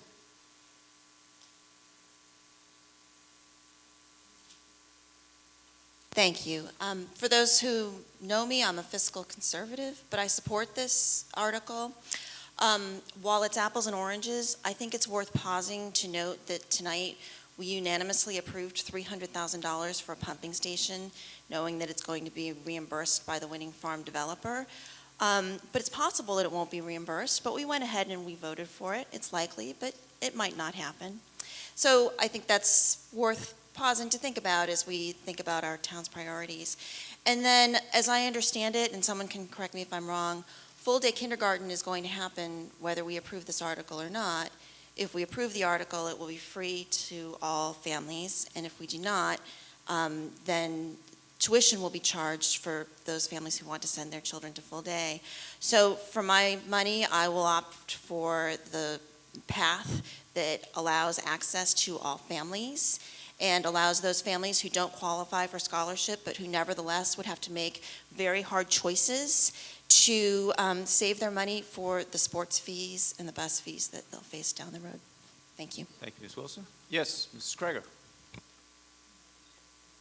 Sure. I remember very well when my family moved to town, burgeoning family as it turned out at that time. We moved in 1983, and I will tell you at that point, I was astounded to find out that the Winchester Public Schools did not provide a full-day kindergarten. Not that I minded having my children around me, of course, but every parent needs a break. But I think this is something, what I did find, however, is that my oldest, who went into kindergarten that fall, practically 2 days after we moved in, I found her actually regressing somewhat. What she was getting was not challenging enough. I don't want anybody else to be in that circumstance. And secondly, I think it is so important that we have an equality of educational opportunity here in Winchester. I think it's something that sets us apart as a country, and certainly Winchester should be no exception to that. So I would urge a favorable vote on this. Thank you. Thank you, Mrs. Krager. Yes, ma'am.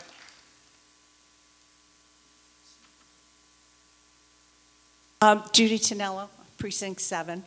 Through you, Mr. Moderator, I have a question and I have a comment. I'll hold the question till afterwards. It's through you to the Finance Committee. But I would like to bring up a little different take on this besides just the financial. I have had many calls from parents across the town in different precincts, including my own. Their concern is that we do have equality now with a half-day kindergarten. The other option, the payment option for tuition full day, is pretty much the same as parents choosing to either pay for a nanny or pay for a private school or some sort of private kindergarten.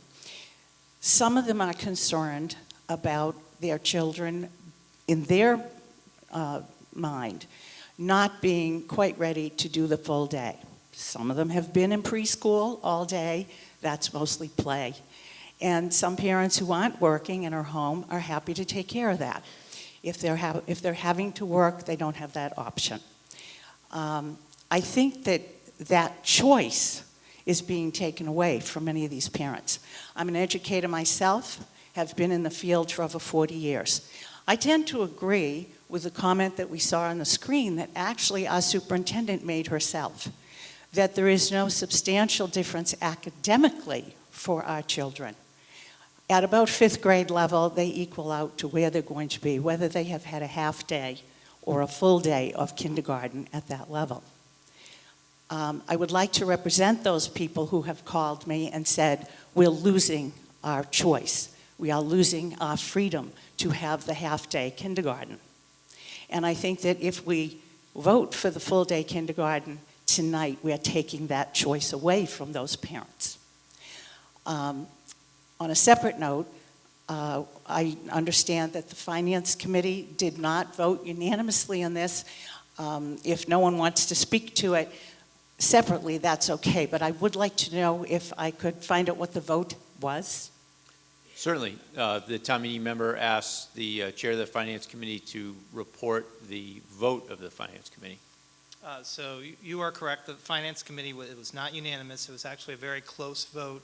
It was 6 representatives in favor and 5 against it. So, and as I reported, there's a lot of financial concerns around both, there's both increases of costs to the town, and that's why it was a close vote.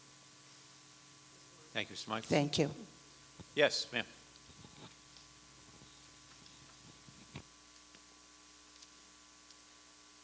Hi, I'm Joyce Wessner, and I'm in Precinct 5, and I have no kids in the school. And when my youngest graduated, I thought, well, they can dismantle the schools now. It doesn't really matter to me. But it was pointed out that, in fact, my most valuable asset, which is my home, will continue to hold its value if we're competitive with other towns around.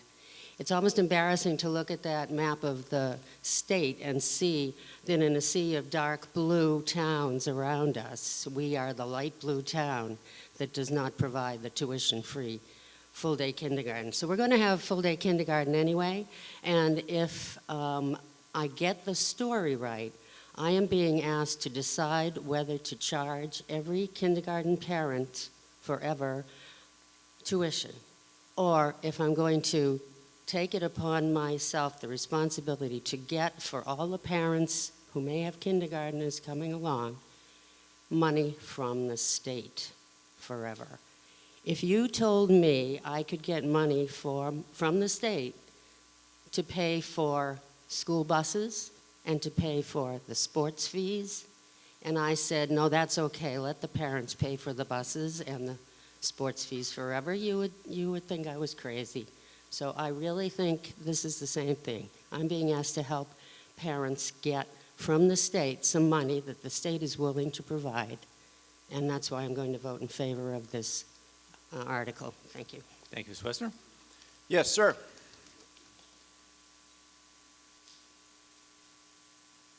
Mr. Moderator, Tom Caffarello, Precinct 2. A question through you to the chairman of the school committee, I guess. I'm a little nervous right now.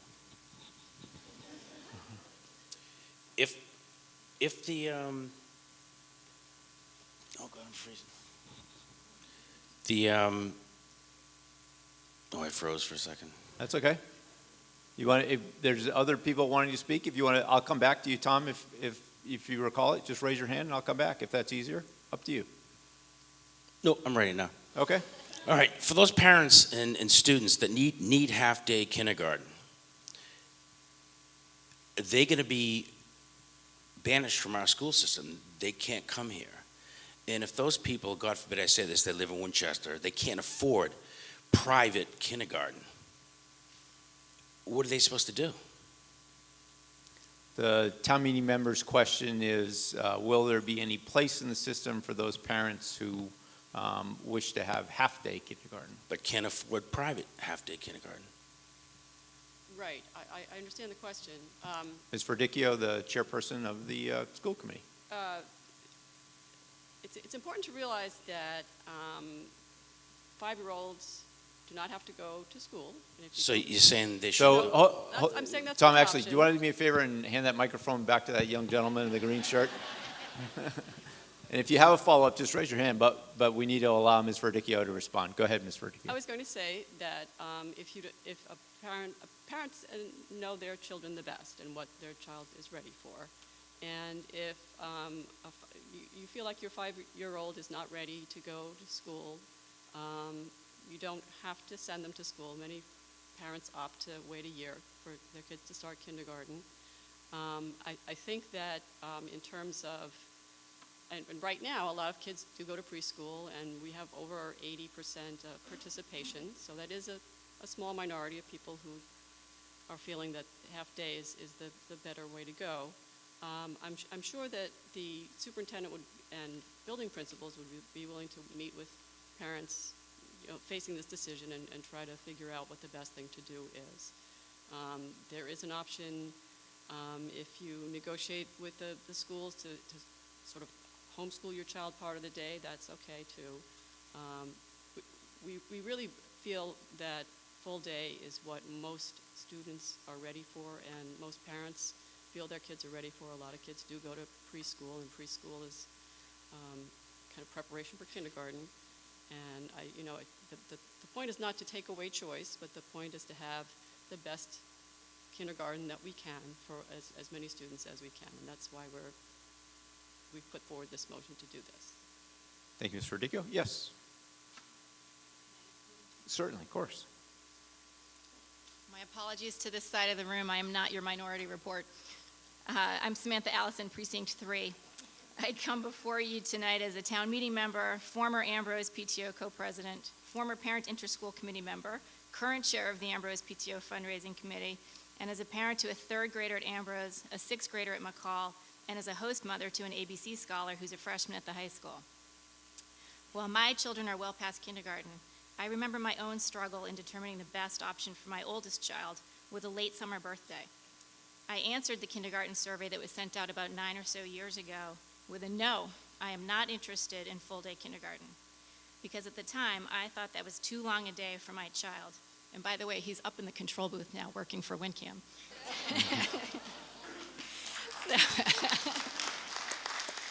So that said, once the current 3-day full-day program was offered, and I learned more, I decided to send my child, and he thrived, clearly. So I am an advocate for full-day kindergarten programs. My sense is that there are really two issues for town meeting members to assess in making our decision about this article. First is the question of parent choice. Should the district provide parents with an option to choose half-day versus full-day for their child? The reality is that if the district continues to offer a half-day program, there is some percentage, perhaps 10 or 20% of students, that would participate for a variety of reasons, be it financial, parent choice, etc. In that event, I think it's important to understand the district cannot take advantage of all of the benefits of a full-day kindergarten program. The current approach will have to continue in order to maintain equity for the morning-only students. So curriculum will still only be able to be introduced in the mornings, and teachers will not have the flexibility of spreading the learning content over the full day. Some are concerned by the potential lack of a half-day option. However, the superintendent has made it clear that if Article 24 passes and the half-day kindergarten program is discontinued, any parents with concerns can approach their principal or superintendent to determine the best option for their child, be it another year of pre-K a half day of homeschooling, or some other solution. So bottom line, parents will still have a choice about what is best for their child, but voting in favor of Article 24 will give our teachers the ability to take advantage of a real full-day kindergarten program with flexibility to introduce concepts when appropriate and not forced into the mornings, and potentially identify and address issues earlier for our children, saving us money on remediation expenses later. That then begs the question of who should pay for full-day kindergarten. Should it be covered by tax dollars or tuition? If we vote no on Article 24 and charge tuition, it may limit the impact of the costs on the town budget, but it will still be out of reach for some families, even recognizing that there are those who can have tuition waived for financial or special education program requirements. So we will continue to perpetuate the haves and have-nots and continue the inequity of access to the best educational experience. In addition, if we charge tuition, we must offer a half-day program, which again means that a true full-day kindergarten program cannot be implemented, as we are required to maintain equity for the morning-only students, and teachers would again lose the flexibility and benefits of what a real full-day kindergarten program has to offer. There's also the philosophical debate around public education. Should parents have to pay the various incremental costs, or should educational costs be covered by the town budget? I know from firsthand experience that there is a long list of additional costs associated with our schools beyond kindergarten tuition: athletics, transportation, enrichment, room parent donations for supplies, the list goes on. Not covering these expenses leaves some children out, unable to participate in a program or activity due to their family's financial situation. We need to find a way to deal with that. Offering a tuition-free full-day kindergarten program is a step in the right direction. With that in mind, I respectfully request that you vote in favor of Article 24. Thank you, Ms. Allison. Further on the question? Yes, ma'am, and then I think we're ready for the question. Thank you. Hello. I'm Deb Jones, Melconian, Precinct 1. I'm new to all of you. I'm a town meeting member. This is my second spring town meeting. 9-year resident of Winchester, and I can speak directly to the question of half-day kindergarten. And I keep hearing people say worrying about leaving students out. I am the parent of a former half-day kindergartner who's now a first grader. I'm the parent of a current kindergartner who's in the amalgamated, really awkward schedule in which you have 2 half-days and 3 longer days in the middle. And I'm also the parent of a 2.5-year-old who is coming down the pike, who I started attending school committee meetings to find out what will come of all this full-day kindergarten talk. It was originally proposed when the school committee said they were going to approve full-day kindergarten, that the choices for those who could not attend the whole day or didn't want to attend the whole day, you can either sit out the year and show up either in first grade, or you can do a red shirt year in kindergarten, or you can go to private school. And speaking about people being left out, that's not an option for everyone. Not everyone can afford the tuition for private school. So I undertook asking the question again, finding out what my options were. I was referred to my principal, who is a lovely woman and spent a lot of time talking about this, but there is no option. Once full-day kindergarten is put in place, the only option is you either go all day, all 6 hours, whether you're 5, you're 6, whether that's a good entry to kindergarten for you or not, you need to be there all day. So I then returned back to the school committee and asked the question again, and I was returned to the answer of you could do homeschool. And I would offer to you all that paying the taxes in Winchester, homeschooling is not an option for us. We deserve a chance to go to the school too. I want to share my experience also during the year that my daughter went half-day. There were a small number of students going half-day with her that would come out at 12:15. I had a chance to get to know the parents really well, and I would suggest 2 things to you. The folks that were here at Morocco with me when the children were getting out at 12:15, the parents were doing it for philosophical reasons. They believed that their children would have a better entry into kindergarten by getting out at 12:15 every day. It was not for financial reasons. And I really would love to see that still remain an option for those that would be otherwise left out. But that's not really what I wanted to talk about. Something else that has been really important to this, there was a school committee meeting very recently in which our wonderful, amazing kindergarten teachers stood up, one from each of the schools, and they asked of the school committee, please put in place all-day aides. They are going to be having these 5-year-olds and 6-year-olds in places like Morocco, 21 of them, 22 of them. They're going to be having them for 6 hours. They requested that they have the additional aid time for that, and I was incredibly disappointed to see once the kindergarten teachers left the room that it was basically dismissed out of hand as something we can't afford. So I would suggest at town meeting, we're being asked for $571. I would suggest that perhaps I could make a motion, if we're going to spend that, that we should consider to add the amount of the aids for the whole day, because if our kids are going to be there with the teachers, we want to make sure that the teachers do have the tools that they really need, and what they've asked for is having the aids with them all day. Thank you. Thank you. So on the question, on the motion under Article 24, majority vote required, it's moved and seconded to transfer from free cash $571,000 for a free all-day kindergarten program to be operated by the Winchester Public Schools. Motion brought by the Winchester School Committee. All those in favor? Yes. Opposed? No. Chair rules the ayes have it. Yes. Mr. Conti requests a standing vote. Does anyone join Mr. Conti's request? Seconded. Some tellers. Mr. Starr, your section in the Board of Selectmen. Ms. Von Mering, your section, which will go until Mrs. Dolan. And Mr. Hart, if you could do your section there. And Ms. Boney, if you could do your section and the Finance Committee. Having appointed the tellers, please raise your right hand. Swear that you provide an honest and accurate account to this town meeting of the vote. Thank you. All those in favor, please rise, and the tellers will count.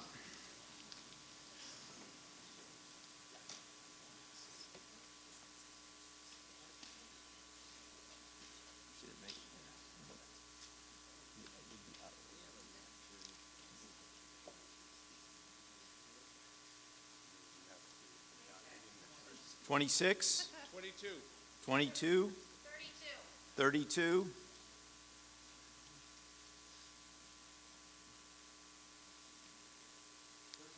39. All those opposed, please rise.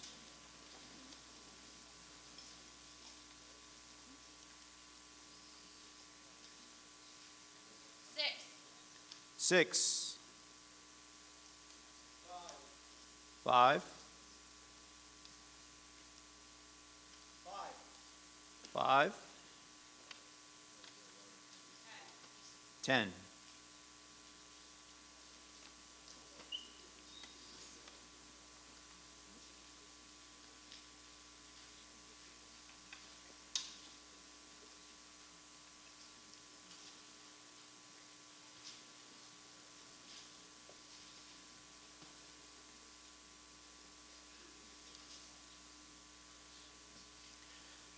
$145 members of the town meeting having voted, 119 in the affirmative and 26 in the negative. The motion passes.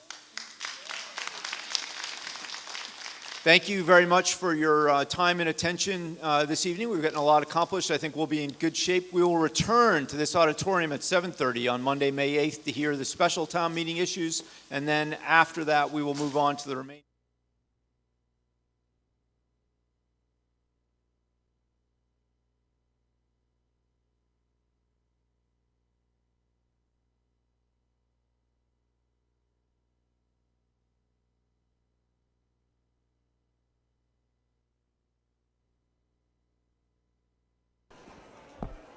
Good evening once again, ladies and gentlemen.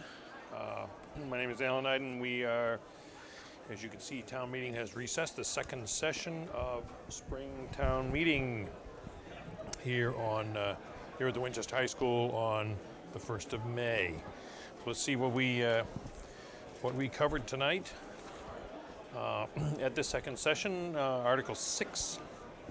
We finished up debate on Article 6, which was regulation of curb cuts asked by the Planning Board. On Article 7, we appropriated $75,000 for working on a master plan for the town. The state law requires that. Planning Board asked it. It regulates the use, comes up with a plan for the use of public and private lands, housing, and economic development. And the last master plan was in 1953. There was a partial master plan done in 2010 that focused on the town center. That was passed. Article 8, supplement the 2017 budget.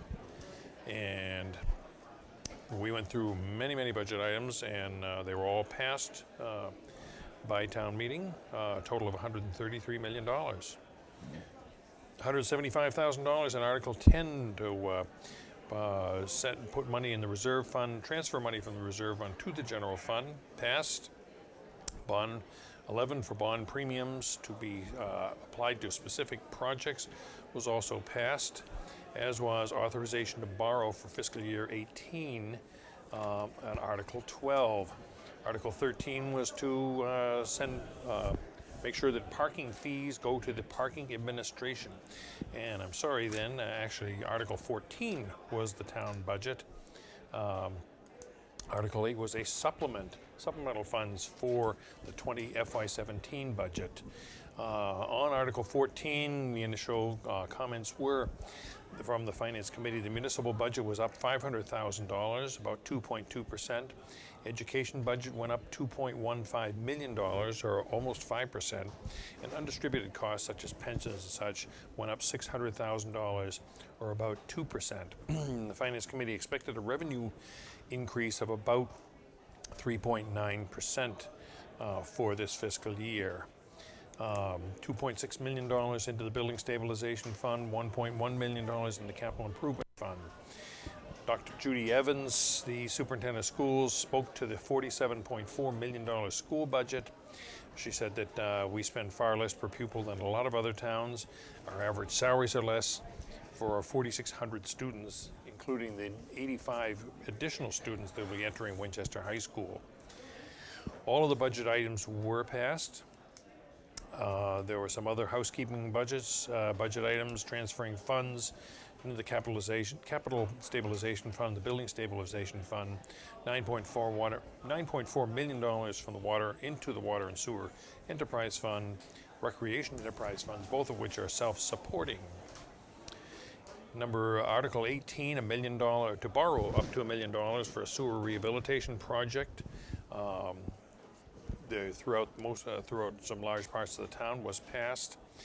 Article 19, $165,000 for a fire alarm at Morocco's new fire alarm system at Morocco School was passed, as was $33,600 in Article 20 for the McCall School gym ceiling. Article 21 authorized borrowing $350,000 for repairs to the Thornbury Road sewer pumping station that will be reimbursed by the Winning Farm developer, who said the agreement would be to contribute up to $500,000.